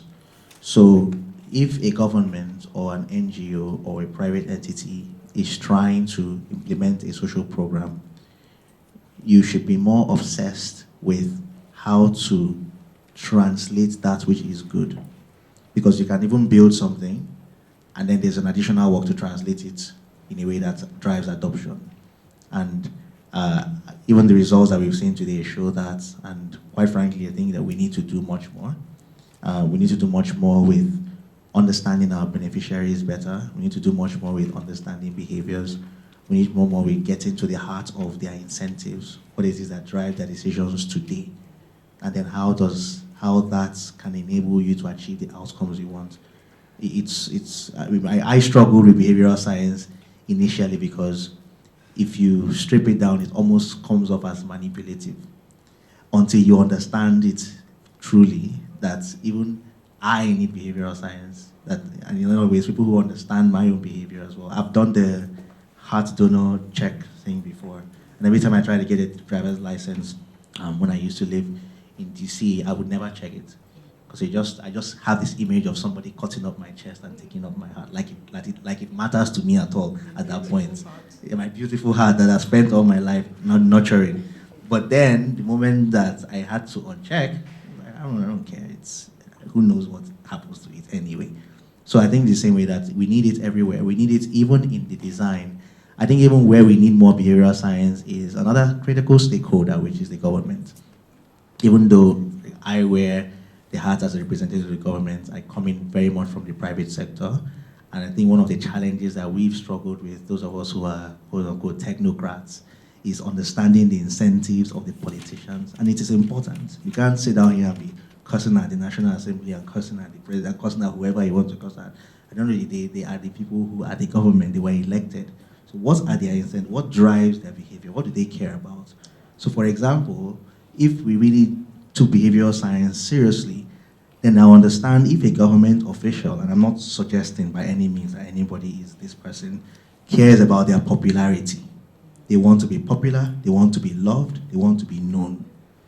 And they're either willing to buy, to either, like, I don't know, go to a community, give rice or give whatever. They want to be popular, or they want to execute a program. If your program is taking too long, it's not working, they're not getting the popularity they want. You're talking about, oh, I'm getting my structures right, I'm getting my process right, I'm getting my technology right. They will go and do a thing that gives them the popularity. But you need to understand their behavior, understand what drives their incentives, and it's not necessarily a bad thing. So for example, I'll give you, and again, this is not suggesting at all of any particular government official. In fact, it's not, it's just an example. So if I was executing a social program and the local government chairman cared about their popularity and the market is giving me a hard time, I want to get my loans to these traders. They want it. They want to trade. I have my technology, I have my agents, I have everything. But the market leadership is giving me a hard time. We call a local government chairman and he says, I don't care, whatever, right? Especially if you are now from, let's say you're a politician and you think it's from the party. The moment I say, don't worry, I will take you and I will walk you through the market. And I will even have an event where you get to take the glory and tell them how they should use it well and they should pay back and they should do their trade. All of a sudden, compliance rises. Then they will start calling you, when is that event? When are we going? But at the end of the day, I've gotten the loans in the hands of the people, but you've gotten your credit. So I feel like even the behavioral science and the understanding should apply not just to the beneficiaries, but to every stakeholder along the way who has a series of incentives and intentions that drive them. So if I wanted to do more, I will do more of behavioral science, I think that we will now start to study all our stakeholders so that you find that some of the roadblocks that you hit as an executor get away once you understand how to align incentives. Thank you so much. That's been very insightful. Mr. Yusuf? Sure, and I think I fully align with his comments. For anyone who desires to have a successful project, it's important to understand the levers of behavioral change. Why should people adopt whatever new system you're bringing in place? There was a time we did a study in some years ago as Accenture and looked at the banking industry and realized that most banks use less than a third, less than 30% of the capabilities of the software, of the banking software that they've invested huge sum of money in. And that's in a formal, private, literate environment, and then you can then compare what will happen in a different environment. And so it's important to start with what's the need for each stakeholder. Why should each stakeholder go through the pain of leaving what they're comfortable with and picking up something that's entirely new? And of course, that then helps you derive the kind of skills, performance support, training, communication, etc. that you need to give to them. But in terms of what I would like to see going forward, I think around two things. One would be the concept of how can we make this sustainable, right? Such that it scales from 10,000 beneficiaries or 54,000 schools So the 100,000 schools that we have, so it scales from primary 1 to primary 3 to primary 1 to primary 6 across all schools and co. And so really, how can we make this sustainable, and what do we need to do to make this less of something that can change if a new administration comes in?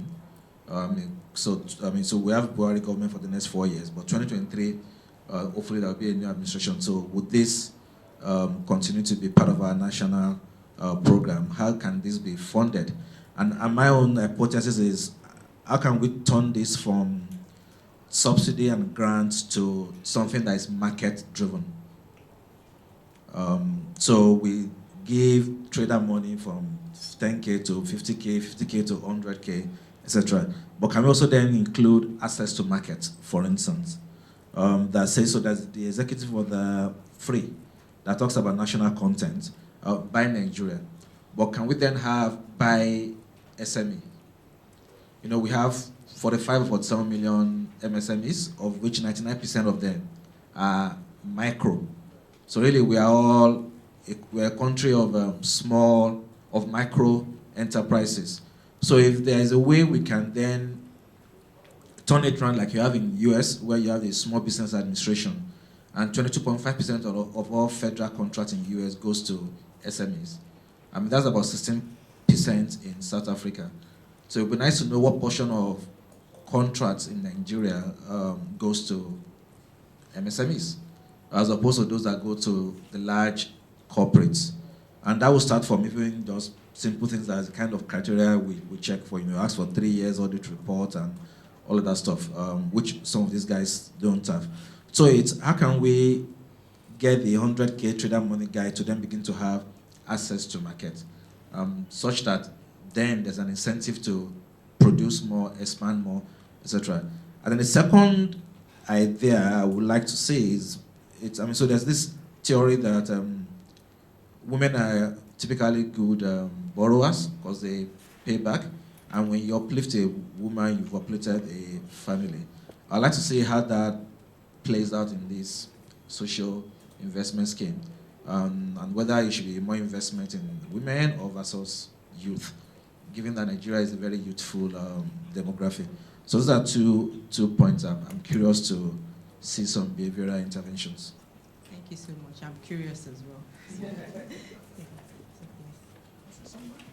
Yes, I can say. Or do you want me to move on? All right, let me just mention again that the role of government is very important. Again, in social psychology and even in behavioral science, there's a theory that is called the principal agent theory. And what it emphasizes is the fact that once there's no congruence, between the principal and the agent. Now, I like to see the federal government as having a goal with this social intervention program. And the goal is actually to welfareism. That's the goal. But if you look at the state governments, it's actually a political tool. I think I would suggest if there are enough funds to investigate what happens in a state like Kogi State, probably because of the unfortunate situation there, non-payment of salaries where, government officials, even some of the special advisors to the governors, their wives and themselves, their families, their members, they are part of those who go to take end powers. People from Abuja, these are things that we've investigated and there are facts to substantiate that. So if it's going to be sustainable, it must, I think the responsibility to drive it must be more with the NGOs, people who are not politically inclined. Because as it is now, the sustainability is just like needs. We know of needs, Nepal and all, how they came, and because of the politics involved, hardly could they survive. That's what might happen to the Nsip, except it is done in an objective way, where the interest of the people is at the front burner without allowing state governors and their cronies to, take advantage of these vulnerable people. In fact, I can tell you that in Kogi State, for instance, I'm sorry, I know what happens there, so I can use that as a case, Now, you have a situation where commissioners, and some people are close to government, they identify those who get some of these benefits, and then they have to give kickbacks.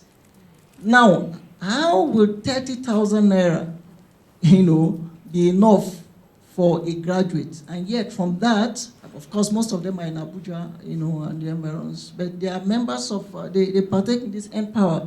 And from the 30,000, they have to give either a commissioner or special advisor to the governor, who must have actually facilitated everything, to give some kickbacks. So government must look into that, and then those who are carrying out these researches to see how, these intervention programs can actually deliver on the value that it intended to do. They must see how they can actually come in here and intervene so as to save these vulnerable people from the very ravageous government that we have in this country. Thank you. Thank you so much. It's good you mentioned that, because when Mr. Yusuf was talking, he said something about understanding your stakeholders, and Mr. Nwagba also mentioned, they need to know what's in it for them. So I guess the PIU would also have to study each stakeholder and what their motivation is. So once the motivation behind the actions are understood, these kickbacks and things that you mentioned can be mitigated against. So thank you so much. So Dr. Suleiman, I'll put this question to you as well. So based on the presentation so far, can you share any reservations that you have or that you feel others might have concerning the adoption and utilization of behavioral insights and testing in innovative policy and program design in Nigeria? Thank you. I think for my own, the reservation I have is that, to be honest, these findings from the PIU, they are not surprising to me, right? Each time that intervention programs occur and behaviors are changed, they tend to be positive, outcomes.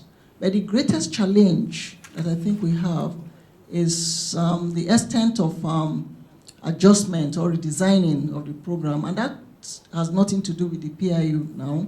It has to do with the policymakers, even industry people who drive these things, because they are, they are very, very comfortable with the traditional ways of doing things, because PIU is coming out with innovative ways of achieving better results. Now, if they are ever going to succeed, it will depend on the extent to which the industry, the policymakers take advantage of this knowledge that is coming from the PIU and then activate them and put them to use so that they can be redesigning of the programs, to achieve better outcomes. Thank you very much. Mr. Yusuf, could you also answer the same question? So what reservations do you have, or do you feel others might have, concerning the adoption and utilization of behavioral insights and testing?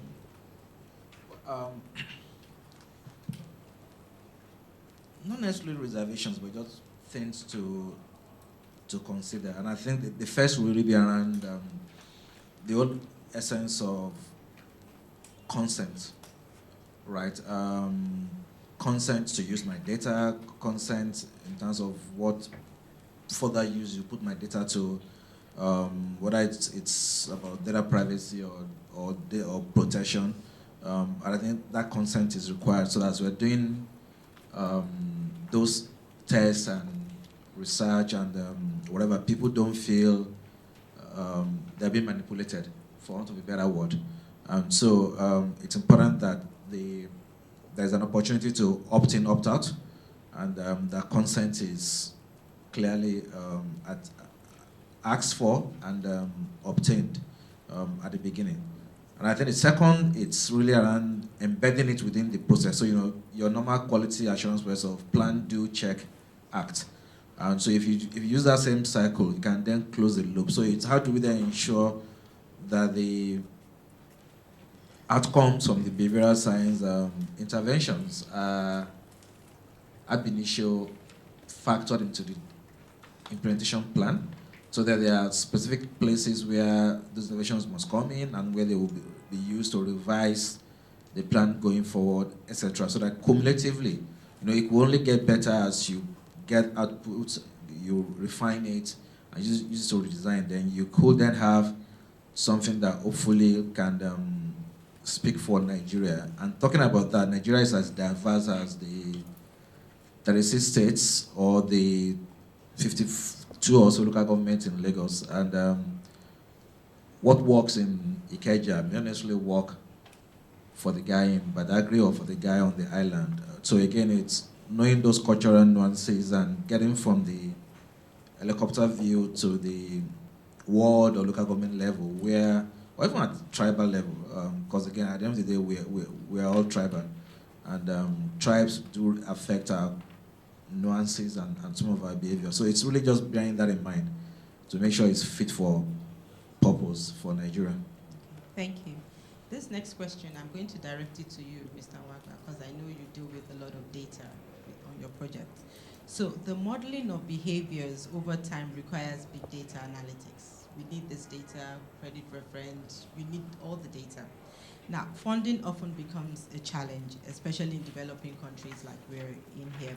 So how do you plan to achieve your organizational goals while mitigating this challenge?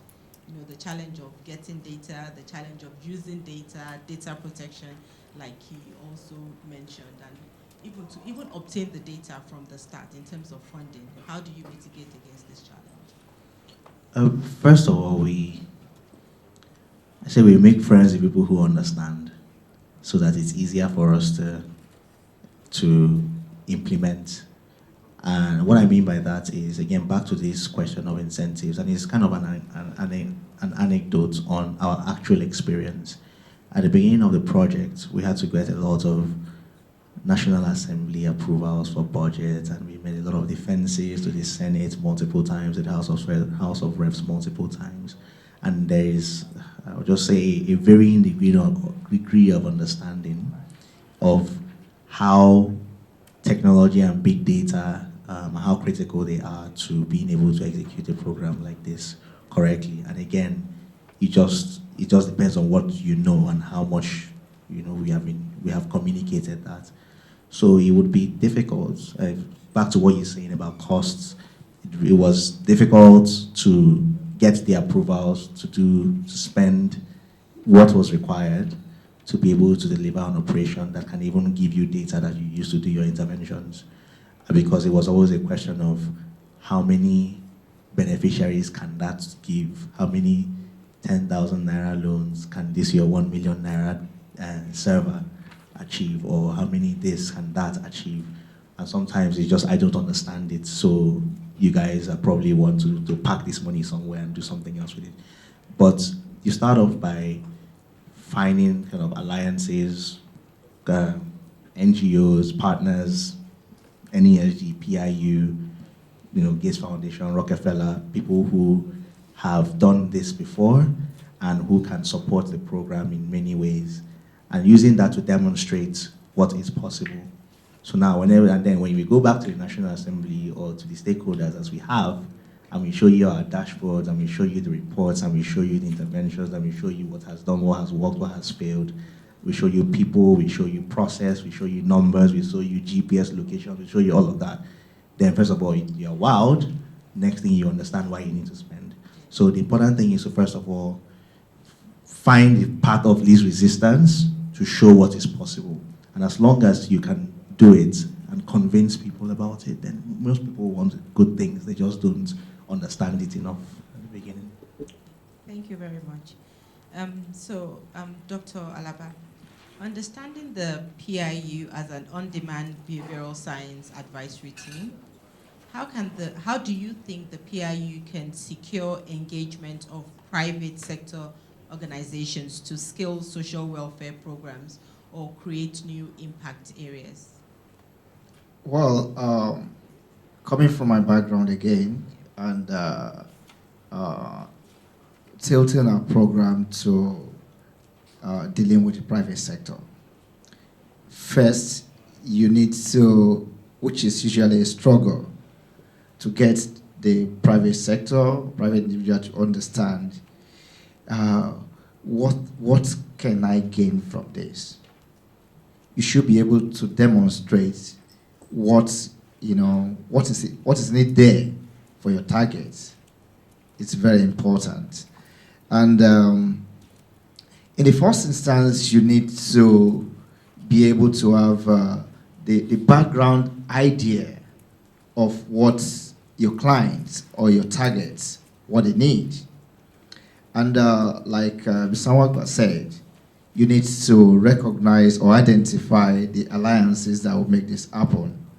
You know, in a couple of donor-funded projects that I've interacted with, what they do is to do a kind of donor coordination, in which they meet from time to time to say what each of them, what they are doing, and the areas of common interest, and the kind of concerns identified in each of the programs, and that can form the basis to understanding your target and knowing what your target needs. Then after understanding your target, you must put resources in data gathering, information gathering, to completely understand your target, and then be able to design your program in a fit-for-purpose manner, which will benefit your targets, and your target will actually see, this is beneficial to me, otherwise you are going nowhere. So we should look at what has happened in the past, and that's why we do literature review and research, to be able to learn from the past and be able to assess the future. I think that's the way to go. Thank you very much. Mr. Wagner, do you want to take the same question? How do you think the PIU can secure engagement of private sector organizations to scale social welfare programs and create new impact areas? That's how, this might be me cheating by piggybacking on the previous answer. But remember my earlier response around what people's incentives are. It's the same thing. The bank, they should behavioral science their private sector partners to understand what it is that they want, what drives them. And I've seen this even in CSR, the traditional CSR of corporates. And there are not very many corporates that do CSR and don't talk about it. But if CSR is fundamentally just to do good, then just do good, right? But you want to talk about it. So in the same way that if you have a private sector partner that you want to drive adoption of social programs or intervention or support, sometimes you need to know what it is that is for them. Are they trying, because if they give them business insights, then give them business insights, as long as you're not ethically compromised. If it gives them visibility, give them visibility. If it makes them a good corporate citizen, then give them that credit for corporate citizenship. I don't know what it is that drives private sector partners, but I find a lot of times that, for example, in our case, the program sits at the Bank of Industry, and so sometimes people just assume that I work for the Bank of Industry in any capacity, so they can come to you and say, I want to do whatever, a program, and then you find that in all of these conversations, it's not even tailored to what it is that the Bank of Industry wants. It's more just, this is a good thing to do. Yep, there are many million good things to do in the world. So why would you secure the support of a private sector partner? So I would say that the PIU, in talking with private sector partners, should make it kind of custom made to what it is that they work on and what it is that they want. And then how does the social program or the PIU's work help to advance that? And that good thing might just be that they want to be seen to be doing good. So make sure that you achieve that as well. Thank you, Mr. Walker. Mr. Yusuf? So, we all talk about M&E, monitoring and evaluation. And I think for the private sector, we're driven by ROI, what's the return on investment? So whether it's a a business-related investment or is a CSR type investment. You really want to be able to demonstrate to yourself and to your shareholders that $1 spent on a CSR initiative is yielding XYZ. And I think that's where behavioral sciences can help in terms of the evaluation of the impact of the dollar spent. I mean, the way I typically see CSR is it's about self-preservation, really, for the private sector, because the investment you make in a community helps you to develop future talents, who could be your staff, or otherwise helps you to develop future consumers who will buy your products. And the more purchasing power they have, which comes from education, which comes from health, all of the HDI indices, then the better the companies themselves can grow. And one can argue that the further we have small companies on the continent generally is a function of the fact that really we do not have, we still have a huge level of poverty. So yeah, I think the PIU could position itself as a unit that uses behavioral sciences to help in the monitoring and evaluation of projects that both the public and private sector embarks upon and proves the return on such investments. Thank you so much. So, Dr. Suleiman, I see you're very passionate about the programs, and I see that you want the programs to succeed, as you know, the social investment programs in Nigeria. So I would ask you, what are your recommendations on how to scale and improve the delivery of social investment programs in Nigeria? Maybe I should start by suggesting that if the private sector partners will ever bring out money, because they are willing to bring out money, but when there is no trust on the part of those that the monies will be given to, and they will not be willing. So again, back to the partners, with the PIU, those people who get money from the private sectors, private sectors must see that these monies are being utilized properly and that the results are there for everybody to see. You can hide wealth, but you can't hide poverty. And so when you claim to have done things and the result is not showing, they will withdraw. Secondly, I think the private sector in Nigeria is, we should consider them as one of the most generous in the world, because when you have to provide security for yourself, when you have to build roads for yourself, when you have to do things that government ought to do, then that generous part of you that we call the corporate social responsibility, it will be difficult to actually, force them to comply. Remember, behavioral science is about nudging. Nudging is about conformity. And so when they don't see these things, then the motivation, the incentive to do that will be, may not be there. Again, in talking about the recommendations, how to scale up. Scaling up here will also imply that the behavioral science application must also be applied at the macro level, because all that we have seen today is actually at the micro level. We have to ensure that this is also, that the government or the appropriate authorities buy into it. Nigerians are tired of, figures, billions being caught. That's why there seems to be disagreement between even the presidency. When the wife of the president, such a person, comes out to criticize, and try to undermine whatever has been spent for the social intervention program, then you can imagine what the donors will do. If you look at Harvard, in 2018, the budget, for Harvard was $37 billion. That's more than the budget of Nigeria for 2019.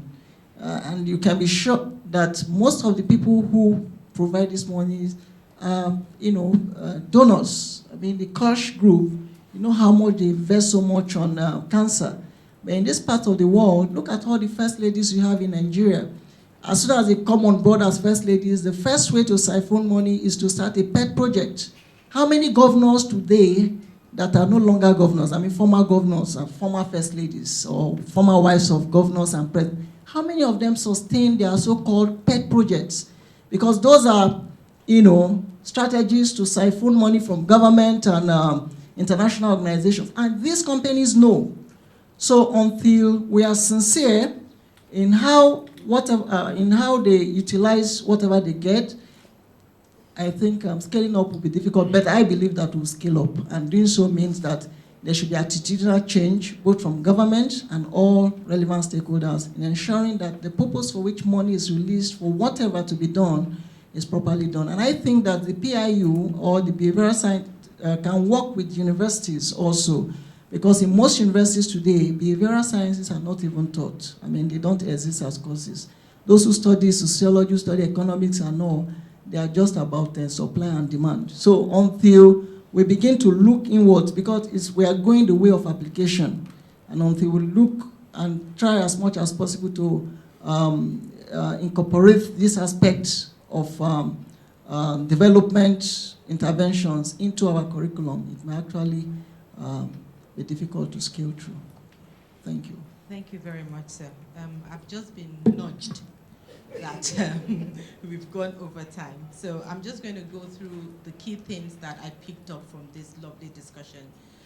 The word design kept coming up, which shows that in the design of these social investment programs, we need to take into consideration that it's well designed, the behavioral considerations are taken. And also, you also talked about cultural and political context, which also goes to show about understanding behavior. And then one thing that I specifically took out that I would say personally I did not even give a lot of consideration before is stakeholders, as in, so not only focusing on the beneficiaries, but also focusing on the stakeholders.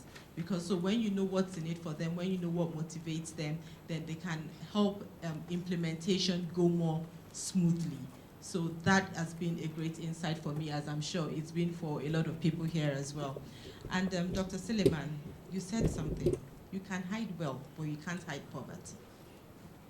And for me, it rang a bell. Because after you said that, then you mentioned that, someone made a remark that, there was no impact on the program. And yes, the person may be justified to make that remark. It's because poverty is not hidden. And it goes to show us the size of poverty that we have in Nigeria. So, like I said in the beginning, even though these interventions are done, these social investment programs are going on, there is still a lot of poverty that at the end of the day, it's like the poverty is still right there staring you in the face, which is why the PIU is here to engage, to sustain the program, to run behavioral interventions so that these programs can be scaled up, so that at the end of the day, by God's grace, Nigeria will be able to exhibit its wealth even with the people in the lower cadre. So I would say thank you so much, gentlemen. It's been very wonderful having you. The insights that you provided have been immensely great. But your job here is not done. So please sit down. I'm going to open it up to the audience. If you have any questions, please raise up your hand. So the gentleman right there, please, thank you.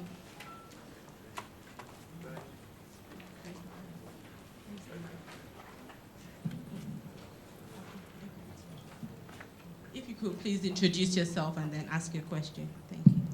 Good morning. I'm Dr. Tunji Adigwesan, CEO of Gid Mobile. And sorry to grab the mic because I had to leave. I just want to make 3 very short comments. The first one is shocked surprise. I'm a member of the Human Capacity Policy Commission of Nesg, so I basically came to support our program. I wasn't expecting the quality of the results, the quality of the research, the quality of the panel. So it's a shocked surprise because often government doesn't do as good a job as they might about talking about what they're doing. So I was really fascinated by the depth of thought behind not just the programs themselves, but the attempts to measure and push. So that's just a comment there on, I'm very surprised, very happy, very pleasantly shocked, in that sense. The second thing is I'd like to encourage, based on what I do, that sort of like, I want to encourage us to be more daring and to try to think about behavior modification beyond sort of like binary behavior of like, will I repay or will I not repay, to character change, behavior change. I'm an educationist. I used to work in university for 14 years. And the whole purpose of education, when we say education, we think of educational institutions. But when you say education, it's about human beings becoming more things. So if you think of corruption, if you think of entrepreneurship, a whole lot of things are education. So what about process-driven, repeated games, and using gamification and things like that to say, how do I make people entrepreneurs? How do I make people change what they do? Can we nudge you in that direction? Final comment is, where do you need help? That's not a thing I normally would say to people in public sector, but I'm so fascinated and I would want to know, where can the private sector actually, what are the things you need? What doesn't work? We do a lot of gamification to drive student behavior. So have 200,000-300,000 students and say, how will I make you study? We do rewarding, we do social dynamics and stuff like that. Do you want to do learning? Do you want to have platforms to test hypotheses? It's great work and would love to support. Thank you. Thank you so much, sir. Thank you. Thank you. I want to take a lead. My name is Orwell Achumba. I'll tell you where I work when I finish. That's not my question. I want to take a lead from the last speaker, and I want to thank the panelists. My question and comment, go to all of you that spoke this afternoon or this morning, but particularly to my brother Zoma. You're talking about stakeholders, and you're also talking about trying to see how you can make impact and then sustain this program. But throughout the discussion, I didn't hear anything about these beneficiaries. What happens to them? Do you just throw them into the market after you have trained them? And especially I want to talk concerning the Empower. From our own sector, my own space, that's information technology. I know you have something there where you train them to repair handsets and hardware into computers, laptops, and desktops. But we have regulators who also are in that space. How do you interact with them when you talk about stakeholders? When you finish them, I don't know what kind of certificate you give to them, because some of them may go into their own private business or go for employment. And there are licenses, can give them digital literature certificates and all that. I've not really seen much of that, so that those that want to continue their studies or in that area can now progress, have certifications, and then going from the foundation to the pre-professional and then the professional. And then they can now advance what they are doing. And we have the phobia for certificates in this country. So I don't know what you do. Nobody mentioned that kind of thing. And so that we will now know where you can come in, how you can use the beneficiary, the stakeholder, the beneficiaries also can advance and progress. So that if there is sustainability, there will be this continuity in what they are doing. That's the question I want to ask. Then finally, my name is Orwell Achumba, I said, and I head the Computer Professional Registration Council of Nigeria. It's an agency under the Federal Ministry of Education. I think we need to partner a lot in that and then see how we can get these people benefited. Thank you very much. Thank you so much, sir. I'm just going to have a quick response to what you mentioned about the Empower beneficiaries. Yes, we did mention them because there's some information that is proprietary to the, to the program that we are not allowed to give out. But I can tell you that one of the interventions that we are working on with the Empower is how do the beneficiaries transition after the program ends. So we're running interventions on, do they want to be employed? Do they want to be entrepreneurs? And we run role model interventions, which shows them how other people that have passed through the programs have set up, and this gives them an idea that they too can do it. Because sometimes, you have people thinking, oh, I can't do it, I need this capital, I need zillions of money to do this. But when we show them role models that, see, this person started his business, maybe his farming business with 20,000 naira, and these are the processes he took and the steps he took. So we have role models that we show these beneficiaries, which also helps them at the end of the program. So yes, we are working on it, and Empower is also working on it in partnership with the PIU. Thank you. Yes, madam. After this table, we need to move to another table, so it will be next. Thank you. Good afternoon, everyone. My name is Titilola Akindende. I'm the program manager for DFID's Policy Development Facility. Dr. Alaba works, we work together. So I have a few questions and comments.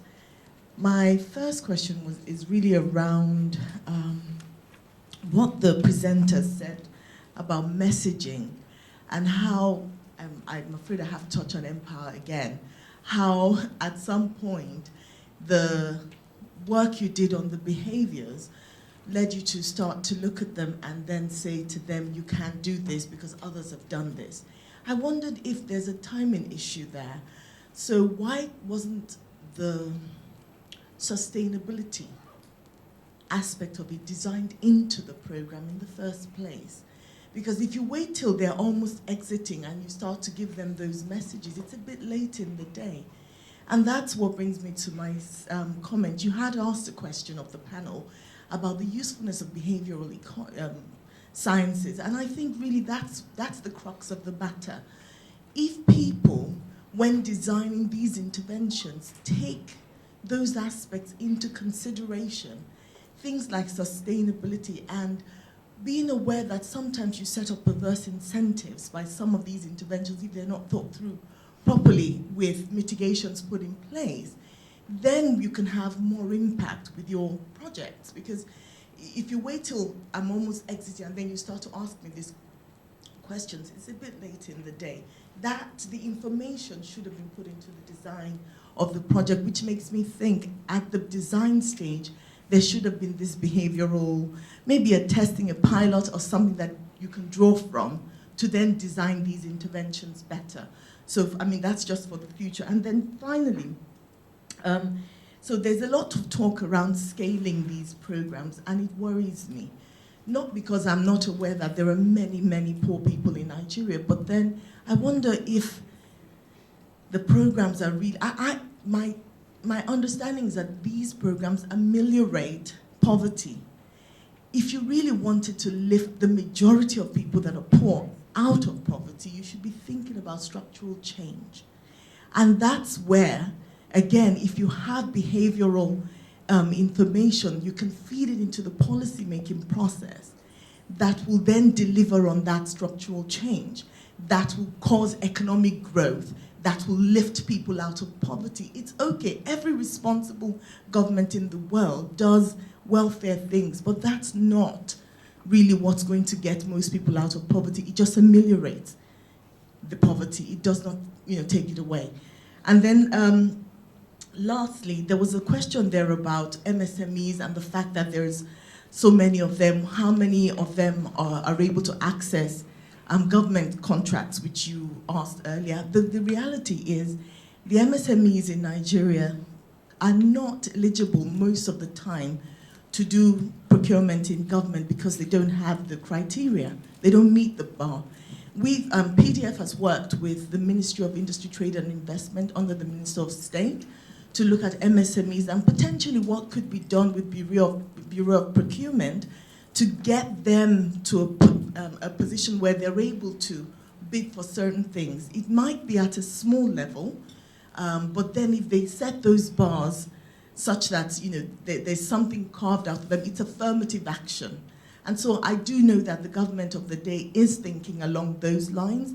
It does take time, though. Thank you. Thank you very much. I'm going to respond to you as best as I can. But before I do, so to save time, the link, has it been taken off again?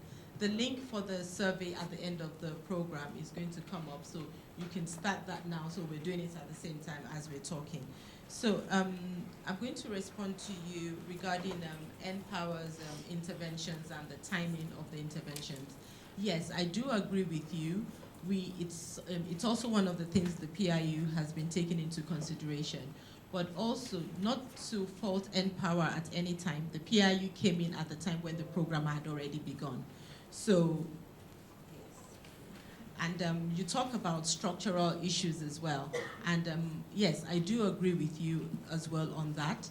And it's also some of the feedback that we've been giving the program leaders. Like, for instance, I'm not even going to mention the programs, not to put them on the spot, but whenever we run these interventions and structural issues come up, it's what we report to them. But as also you know, Nigeria is growing. Social investment programs are growing. Well, I wouldn't say it's new, but I would say it's improved new. So we're all trying to make it better. The Social Investment Office, they are introducing programs and trying to make it better. And also one of the things that we discussed here, which I also pointed out, was design. That kept coming up. So henceforth, I hope that as programs are being planned, the PIU will be brought in to run behavioral pilots so that all these behavioral considerations could be taken into the design and structural reforms or structural changes or policies can also be taken into consideration right from the beginning. Okay, so. Where's the mic?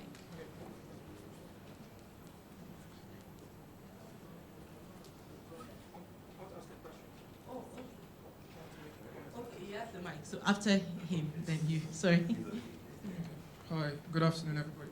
Good afternoon. My name is Sarah Kogo. I'm a consultant and I'm a global shaper. Basically, is initiative of the World Economic Forum. So, first of all, I would make a comment before I ask my question. So, my comment is more like an extension to what she just said. So, I did a little bit of research, and basically, there's this concept called poverty gap, right? So one of the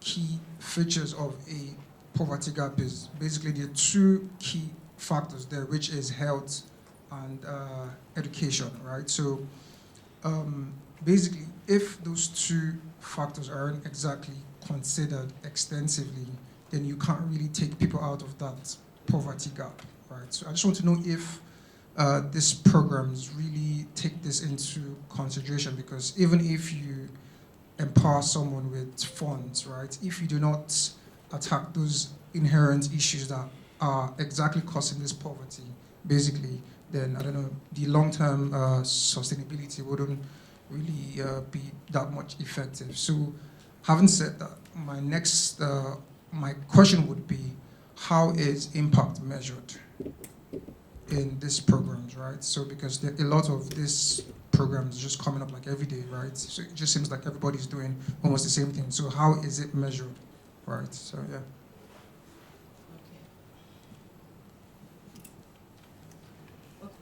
Let him ask this question. Good afternoon, everybody. My name is Dr. Femi Egbeshola. I am the National President of the Association of Small Business Owners of Nigeria. I want to say that this is a wonderful one we have had today. But that being said, I also want to emphasize that most times, real results are not on paper or what we find in the streets. I have about 12,000 members in our association. For this particular program, we presented about 3,000 names. We started from the state government. The state government invited us to submit names, which we did. After that, we were directed to the bank.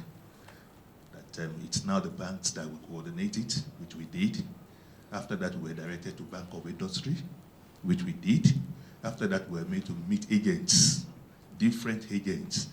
But the end of it is that none of those 3,000 were able to access any of those funds. At the time, we were told that the vice president is coming to Ogun State, that we should also supply new names. that there were beneficiaries, nothing happened. At the time we were told that the Vice President is coming to Lagos State, the Minister of Commerce and Industry in Lagos invited us to submit names, nothing happened. We were made to realize that most of the beneficiaries are maybe those names coming from politicians, maybe, but the fact is that we did not benefit. So that takes us to this. If we are talking about behavioral pattern, I think it's not to be focused only on beneficiaries, but also onto those who help into implementation of these policies. That is maybe the facilitators or whatever. Maybe what the feedback you are getting in the office is not what really is happening in the streets. If it is peculiar to us alone, I would say maybe we are not fortunate. But we have other business membership organizations like ours, government-recognized and accredited membership organizations that did not benefit. And what happens is that these people that are termed the poorest of the poor are left even more poorer at the end of the day because they spend some money in the process. So they are left more poorer. They lost more faith in government and some of the processes of government. That's one side. The other side to it is that if you are doing a wonderful program like this and you want it to work, it's always good to engage the stakeholders. We have some association, organization that have been accredited by government to see to the welfare of people in this kind of category. By the time you engage them, you are going to also get some information that will be useful to what you want to do and be able to help you get better results. At the same time, too, if you have models like this is a wonderful model, I would say. You also need to educate the stakeholders so that they also get engaged and use the results, the positive results of those models to help themselves and help their members. We're also doing the same thing. Like every BM is an NGO, is a non-profit organization. So if government has spent so much in having a model like this, I think we need to be educated about it. We need to be fully engaged so that we understand the pattern and we'll be able to also help use it to make our members get better results and everybody will be better for it. So my question is, what is the, okay, it's a simple question. What are you doing to address these issues? I think that's all. Okay, thank you. So before he answers, I have two announcements. Please, you need to refresh your browsers to be able to do this for end of session survey. So please refresh your browsers. And Mr. Ni Yusuf has a 2 o'clock meeting, and we've basically arrested him here, and he needs to leave. So could you all please give a round of applause to Mr. Ni Yusuf? Thank you so much.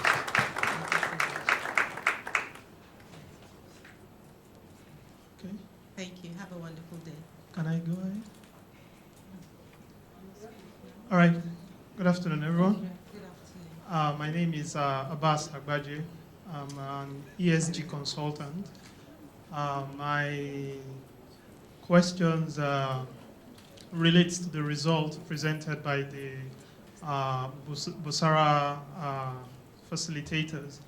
I started thinking about, quite fascinating interventions, but a couple of things that came to mind are, one, if these same interventions are iterated, do you expect that the result will vary? You understand what I'm saying? I mean, the second thing is to think about some of those interventions like negative framed messages and all of these. Could there be some other explanations in terms of barriers that could have changed the outcome of the responses of the people?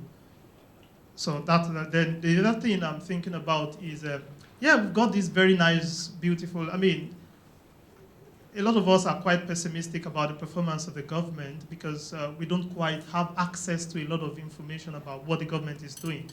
And therefore, for interventions such as these and some of the impact that we think these projects and programs have generated, is there any sort of plan to make it publicly accessible? Because, everybody talked about lack of access to data, possibly quality of the available data. But then I think the discussion has to also go ahead to how do we make this data available? Because as an ESD person, we conduct environmental impact assessment for capital projects, and a lot of these involve conducting socioeconomic studies in many rural areas. But then you find out that when we submit these reports to the Federal Ministry of Environment, all of the data that we gathered from interacting with people using key informant interviews, focus group discussions, and all of these, are these things also incorporated into decision making in the country? So I think this is a discussion we need to have about access to all of these information. Thank you very much. Thank you. So you mentioned that scaling up the results and that can it be iterated. Yes. So one of the things we took into consideration during these interventions and research is that Nigeria is very diverse. So usually we would pick maybe a state to represent each geopolitical zone, because what you get in Bauchi, for instance, might not be the same result you will get in Anambra. So the interventions are tailored for each geopolitical zone depending on the people. So some of the message framing, like if you saw for the homegrown school feeding, you saw the apron, it was all written in Hausa because the intervention was in Bauchi. So it's tailored to the people. Yes, it's the cultural nuances are taken into consideration. So some of the interventions that we run, maybe the outbound dialing one, maybe it's in Pidgin, or it could be in Yoruba, and these things are brainstormed over and over to make sure that, it's not misinterpreted, So for instance, I'll give you an example from one of the work we were doing. We had a message written in Pidgin, and I think it was something like make you go pay, or Jeep don't they mark people or something, but it was an MAK, which could be read as make or mark. So are they marking you or are they making you? Do you understand? So we take little things like that into consideration, nuances in Pidgin, in language. So we brainstorm on these things a lot. So it's not just thrown out there.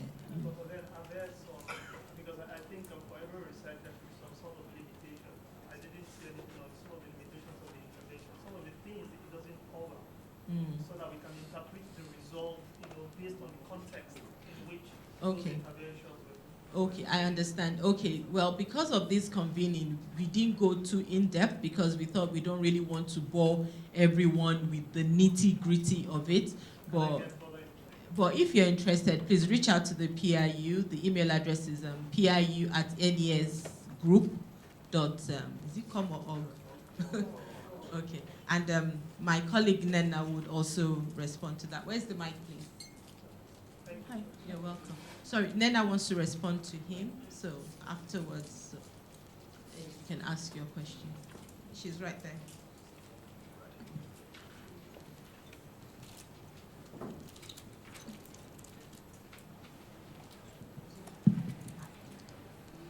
So I just wanted to add a bit more to what Segi said. So your question was whether some of the interventions that worked would produce the same results when repeated, right? So what we usually do, I tried not to be too jargony when I made my presentation, but as part of social science research, when we collect data from our interventions, we do what we call regression analysis, and that allows us to tell whether all the results that we got from the field, like the things that look positive, whether they were just noise or coincidental. So the things that, if you notice during my presentation, there were times when I gave specific numbers. Sometimes I said suggestive effects. So once we don't have that statistical significance, that is our confidence level that if you repeat this, you'll get the same results, we wouldn't put out numbers. So the things where we've put numbers are the ones where if you repeat the same test under the same conditions, you'll get the same result. So something that was done in Mina, if you went back to Mina and you gave the interventions to similar people, you're like at least 95% likely to get the same result. However, like Segi said, we have different zones. So if you were to take that to Anambra, for instance, the result may not be the same. And yes, you did say that sometimes we need to know why things didn't work, and that's correct. So usually we do follow-ups. When we carry out these interventions and we get results, and we see that some things didn't work, especially where we went in with some level of assumption that it would work in a particular way. If we see results that contradict the beliefs that we had going in, we would do follow-up surveys to understand why things played out the way they did, and then we'll go back, tweak interventions, roll them out again, collect data, analyze. So it's an iterative process. Okay. Thank you, Nana.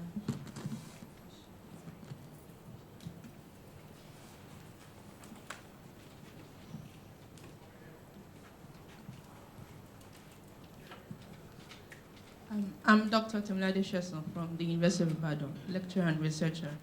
Thanks a lot for all of the data and the presentations.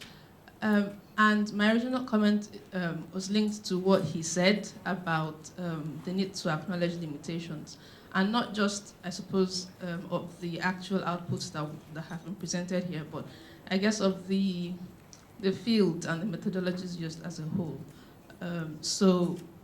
Basically, when someone was presenting and talking about the 30,000 naira for graduates, how people weren't saving, and just like almost automatically, like for someone who is a bit familiar with the context, I'm thinking maybe some of those graduates, for instance, are people with 5, 6 siblings who have family. They may be young relatively, but they actually have families to support and maybe to sort of help up to up the ladder in a sense.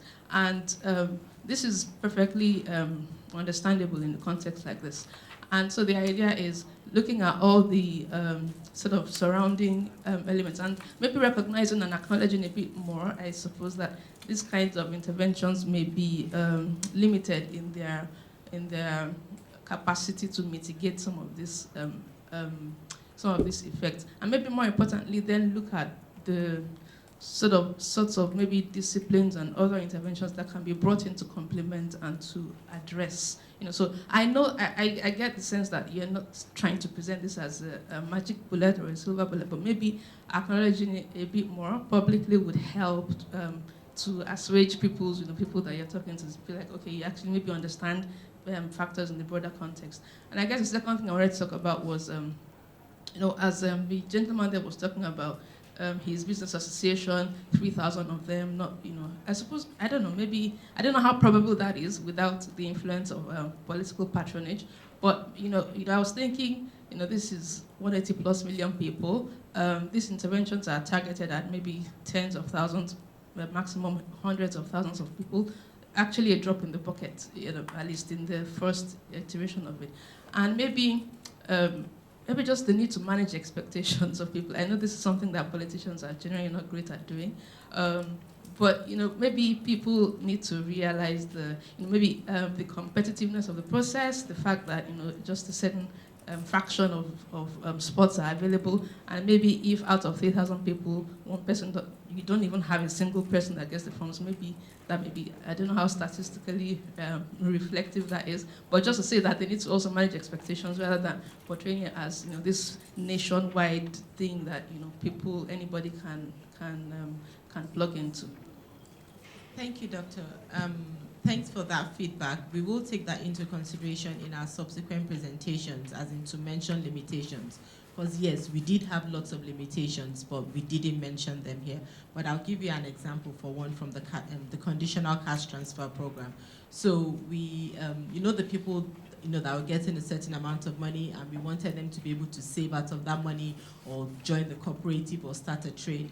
But then you have limitations whereby someone's roof is leaking severely, or their floor is seeping water. The last thing they want to do is save, because they have to mend that roof first. Or maybe someone has a disabled child who they have to transport from one place to the other. The last thing they want to do is save, because that child needs care.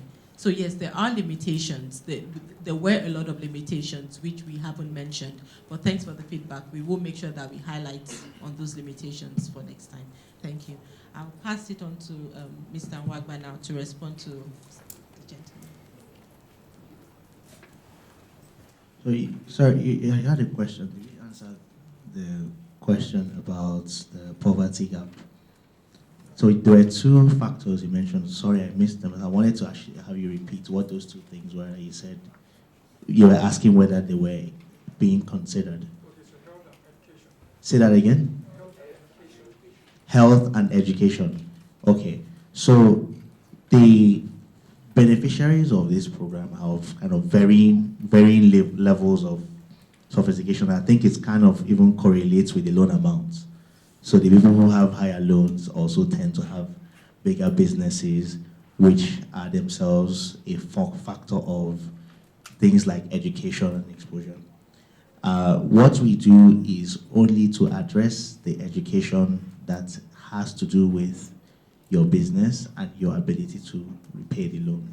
While that is in itself is education, it's not, the way I like to think about this program is that I would never fall into the trap, or advise our team and everyone not to fall into the trap of this being the solution to all the problems, but to fall into the mindset of using this to address a specific issue while we have to continue to solve structural problems in the country. So, but where you can use this to adopt healthcare, for example, the next iteration of the program has layering on top of it micro insurance. So, and there's a couple of micro insurance partners who will, by the time we get through those partnerships, you can now get micro insurance as part of getting a loan. So that means that when you have malaria, you don't let it fester for too long or even die from it.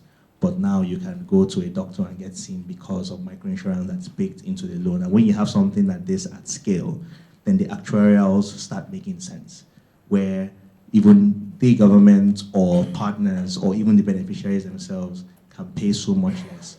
So we always find opportunities to layer on solutions to structural issues. I haven't figured out how we can use microcredit to solve infrastructure, but at least but when we find opportunities to use them to solve things like financial literacy, things like microinsurance for healthcare, we definitely bake that into the project, because at the end of the day, we have the touch points with the most people at the base of the pyramid. And so whatever that interaction is, we have to continue to layer more and more things on it. There's even social protection beyond for old age. So the older people, there's micro pensions. Now, how do you contribute a little bit over a long period of time so that you can have something for your retirement? So I think the next iteration of the program is very much focused on improving the quality of the offering to the beneficiaries such that you are truly enhancing their lives and not just giving them credit.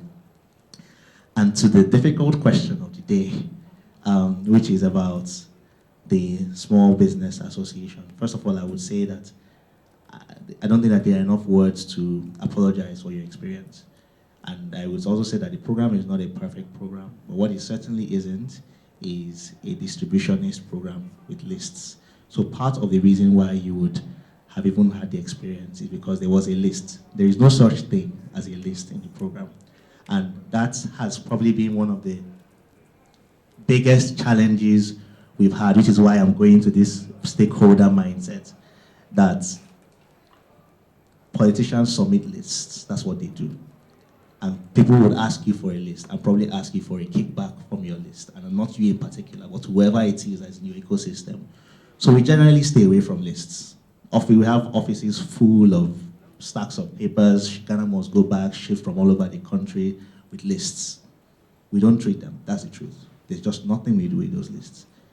The only way now, we need to do a much better job, and that's something that we are quite focused on communicating with the public and with the stakeholders.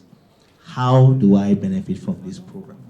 And managing the expectations. How many people can I give at this point in time? And when we have stopped in it, because it's also a national program, it means that at some point, we can no longer give loans in Lagos. We have to go and find a way to give them in the middle of Sokoto, because those people have to get it, even if you have to put a bike on a canoe to get there. So, but the communication is quite important, and I think when what you report is not so much a failure of delivery, or it's more a failure of communication, to be able to set the right expectations as to why. Because even when you thought that you could submit a list, that was kind of the end of it. Because we now found out that more people submit lists that are genuine businessmen. Somebody asked them to submit a list, and they submitted a list. So the agent networks are usually going to the associations one by one, registering them and capturing every member on a tablet. Your face, your trade, your name, there are 43 data points we capture on you, your GPS location, just a ton of things we take on every single beneficiary because we have to account for every single 10,000 or 50,000 naira that is spent. We can't scale that with people sending us handwritten lists that we can't control. So I would say that for your particular case, again, because you are here, we would address that association in particular. But the more important thing is to solve the structural problem of dealing with the stakeholders. We are now going through a whole effort of registering market cooperatives and associations, different from registering beneficiaries. That's going to start in September. And when we have market cooperatives registered, so you have to be accredited, all of that first. And then we can come to you one by one. And then, depending on the level of funding, we also have to publish a schedule, or at least communicate a schedule as to when you can expect us to come. I think if we did that, you would not have the problem you did. But I would also want to clarify, it's funny, like when they say, damned if you do, damned if you don't. That is, you don't win with the politicians, you don't win with the private people. Because if you ask the average political actor, that your typical politician that you describe, what they will tell you is, those people do not have any regard for us. Because they are not acknowledging our list and they're not giving us, don't they know that this thing that we institute said this thing? And then you come to, and they say, no, those people are giving in to the politicians' people. So we just have to figure out how to manage it. But I will tell you for sure that if there's one thing we are obsessed with, it should not politicize it and give it to political actors. Otherwise, those lists would have been served. And I hope we can do a better job at not just communicating, but over time that our results will show the same. I think that's really all I have to say. Thank you very much. Okay. So how many more questions can I take before the end? So that's one. Okay, so now just one more question. And then, so I'll just tell you what we're going to do next so we can speed up. After that question, okay, go ahead. Go ahead.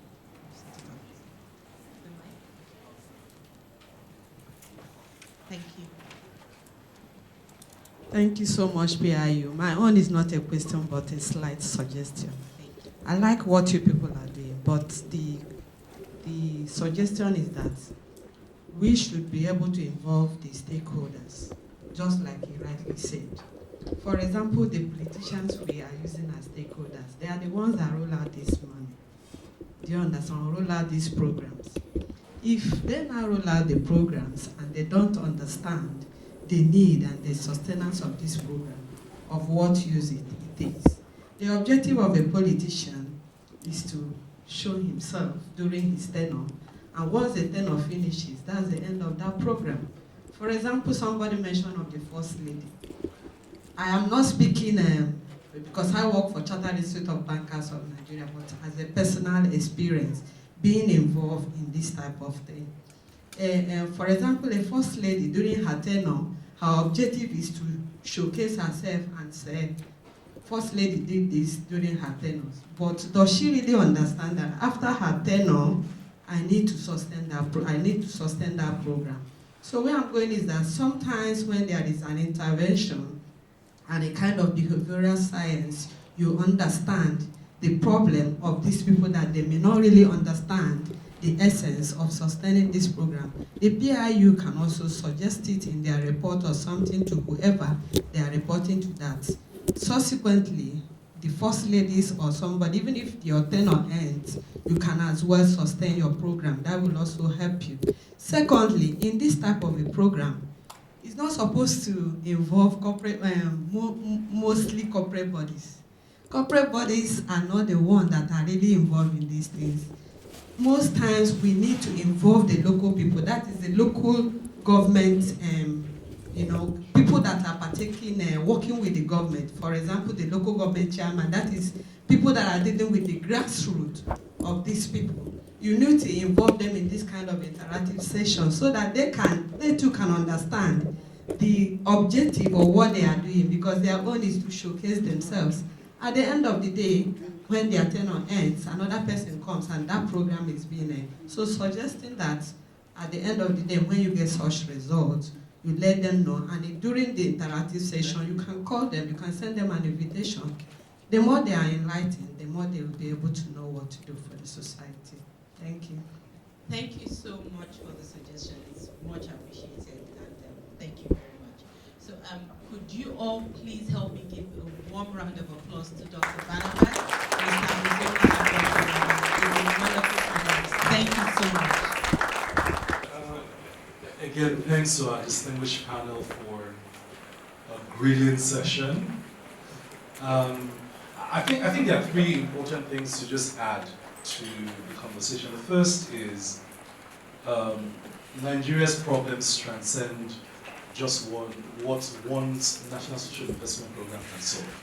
So if you view Nigeria in the context of macro, meso, and micro problems, this will sit under some of the more micro-targeted interventions. At the level of meso, when we deal with industry-level problems, there's a whole set of advocacy and interventions that are targeted at that. And of course, industry behavior as we respond to different policy issues, trade, investment, issues of competitiveness, factor conditions like infrastructure, power, that relate to unlocking the capacity of certain industries. And of course, at the macro level, we then have the broader issues of both fiscal trade and monetary policy and their impacts on everything else we do. I guess the sense in which we are looking at these programs is that one component of a bigger piece of issues. Ultimately, if you want to scale access to jobs, you have to grow the economy. And we all understand that that's something we will sustain our advocacy on. So the NESG is leading a broad set of advocacies on growing the Nigerian economy. We're currently at 2.1. Outlook looks like 2.7, I think, at the end of the year. But we're a country with the potential to grow at 8.5, 8.7, 9%, right? And removing the binding constraints to make that happen forms part of the broader macroeconomic advocacy we need to drive. And if you want to understand what we're doing in regards to that, we'll be glad to share as much information with you on that. Now, when we discuss poverty, it's also important to note that 92 million people out of 200 million in absolute poverty is a large number. Social investment programs really protect the cover just for the most vulnerable. They are not designed by their very essence to lift 90 million people out of extreme poverty, and they can't. You must unlock the constraints to growth to create opportunities that lift millions out of poverty at once. What these small programs teach us is that there are a set of conditions that you can create to make that happen. At scale, you must then link them back to a larger number of issues that are beyond this program. And so, what I keep saying is don't beat this program to death.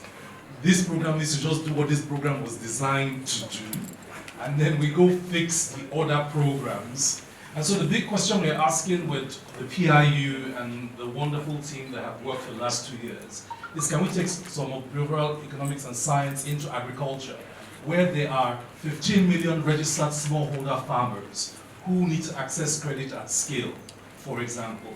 Can we take the lessons we're learning into enrollment into schools, where we have 35 million young people, children out of school, we need to put back in school? So the lessons, the key here is that the lessons from the unit are really nudges, tests, that the insights should allow us to go back up, to plan with policy makers how to design programs to lift 100 million people out of poverty in 10 years. That will be an economic miracle.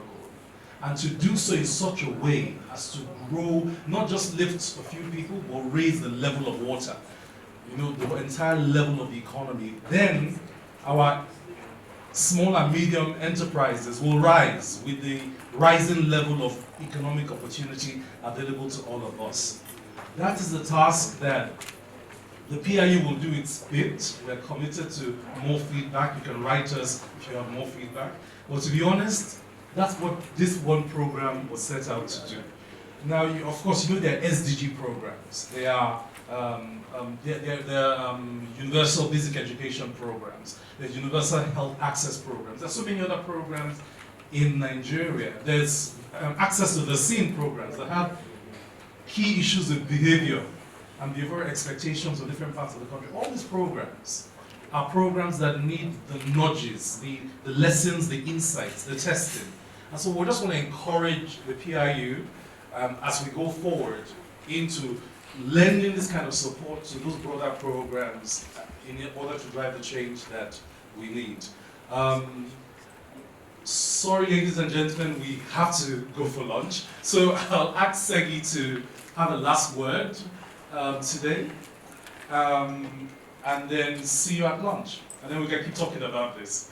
Thank you. So, thank you very much, everyone. So we have heard that behavioral science explains that humans are not rational. And as humans, we are influenced by a variety of external factors and cognitive biases in our decision-making process. These often stem from our environment, our motivation, our memory, and all our peers. We all have peer pressure every now and then. So concerning evolving Nigeria's human capital development, such initiatives often require long-term investments and modeling of behavioral patterns, which will ensure that policymakers and businesses have a better understanding of how to apply scarce resources for desired economic impact. For this, the PIU intends to centrally manage the data gathering, analysis, and exchanges of lessons learned with regards to the deployment of any kind of social welfare program across the country. The PIU will achieve this by closely partnering with the institutions and stakeholders involved in designing and implementing these programs. Note, I said designing and implementing, so. Our vision is that the PIU will be able to demonstrate the value of applied behavioral science and lay a solid foundation for a behaviorally focused policy innovation unit embedded within critical social welfare programs. Ultimately, our goal is to leverage behavioral science to provide policymakers with the tools to better understand and induce desired behavior change, as well as institutionalize a culture of testing and refinement in government through behavioral science, where the embedded behavioral science unit has two core functions. One, be a reactive task force responding to particular needs raised by the public and private sector around behavioral design testing. And two, serve as an institution building unit working towards fully embedding the necessary culture and capacity for long-term integration of behavioral science into the Nigerian public sector. Based on the PIU findings discussed today, we strongly recommend the continuous application of behavioral testing and insights, which will create other impact areas, and that a portion of the program's budget be earmarked to deliver effective behavioral interventions. And before I leave, I would also like to acknowledge all the parties that make up the PIU and that made this possible. There's Accenture, who I work with. There's the Nesg, who we've been working with in partnership, and there's also the Behavioral Science, the Busara Center for Behavioral Economics. Without them, this wouldn't have happened. So we thank you very sincerely for your valuable contributions all through this interactive session. And for further inquiries, do not hesitate to reach out to us at piu@nesgroup.org. Thank you very much.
Can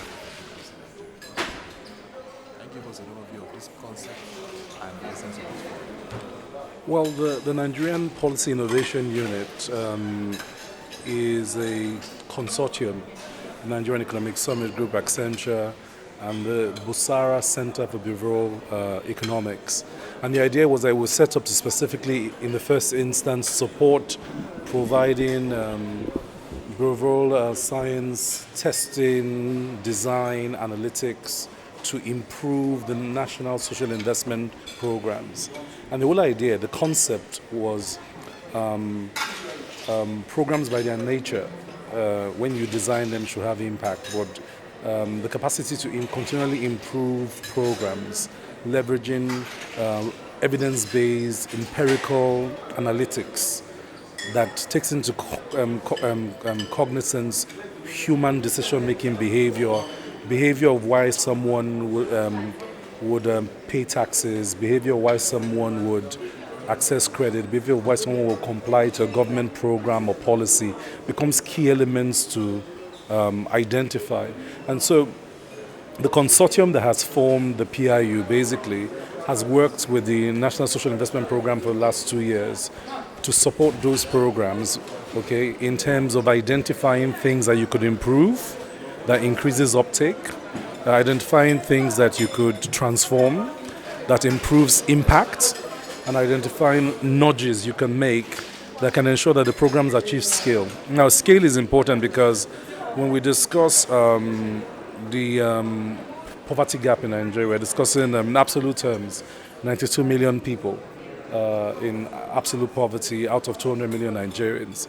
It means that we must attack the problem with incremental solutions, okay, over several different areas. So in this first phase of the PIU's work, which is more of a pilot, it allows us to test and prove that behavioral science actually makes a difference.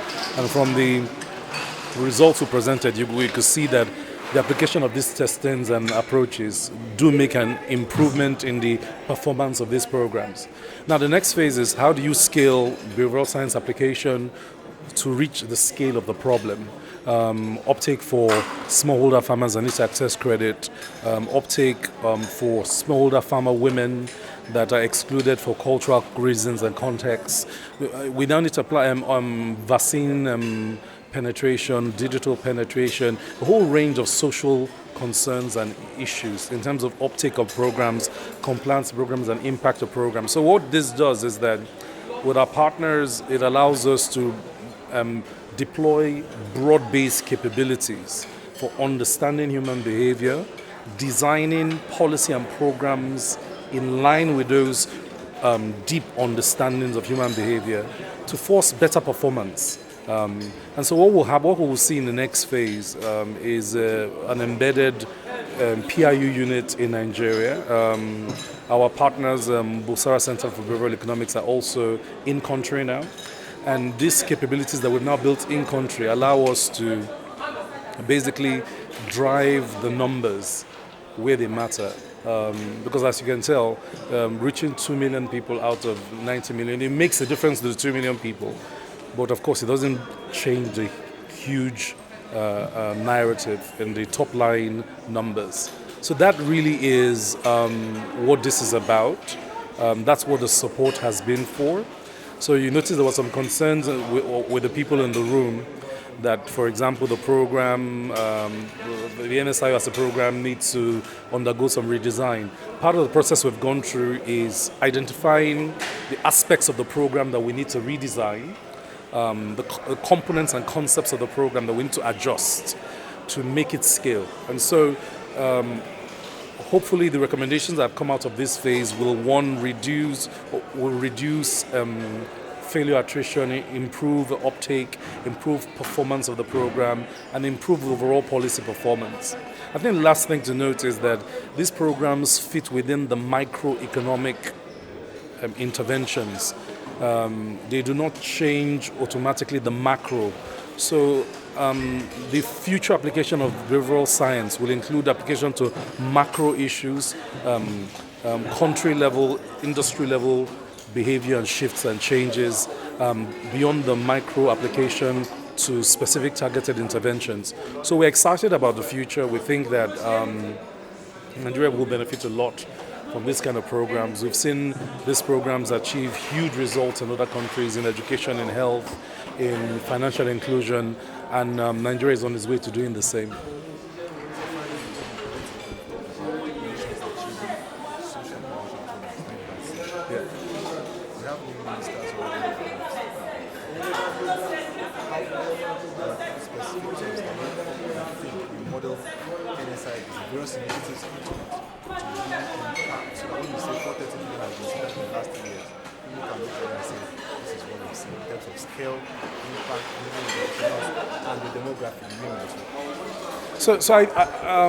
So we're glad finally the president has transferred his ministerial nominees to the Senate today. I think it's important for the cabinet to form quickly and to get going with business. 5.4 persons, Nigerians, go into poverty every minute we waste. So there needs to be a sense of urgency to settle down and get going with business. We expect that this cabinet will bring certain capabilities and capacities to bear. Of course, the first capacity is the capacity to tackle the broader issue of economic growth. So we expect that the cabinet will quickly review the economic recovery and growth plan and agree on what the top priorities are. We expect that the cabinet will quickly settle down to driving trade volume and trade competitiveness. The president has just signed the African Continental Free Trade Agreement, which needs ratification, domestication, and implementation. That requires that there is an economic team that is almost ready to hit the ground running to get going on that. We expect that in order to tackle jobs, that the Labour Ministry, along with the Ministry of Planning and the other key economic sectors, will get down to the job of expansive growth, which will mean, of course, attracting larger capital flows into the critical sectors of the economy to cause them to grow. And of course, removing the binding constraints of infrastructure, roads, rail, national corridor, and power will be key to doing that. The president has just announced his signing of the German partnership to boost electricity outputs yesterday. So we're hoping that with a cabinet that has been nominated, they'll hit the ground running, and by third quarter we'll start to see performance on the budget for 2019, which of course, as you know, was passed only was signed into law only in May, which means that, and with the ministers not on board, budget implementation has been low. We need to see whether we can drive the budget to 50%, 60% before the end of the year. So their work is cut out. We wish them well.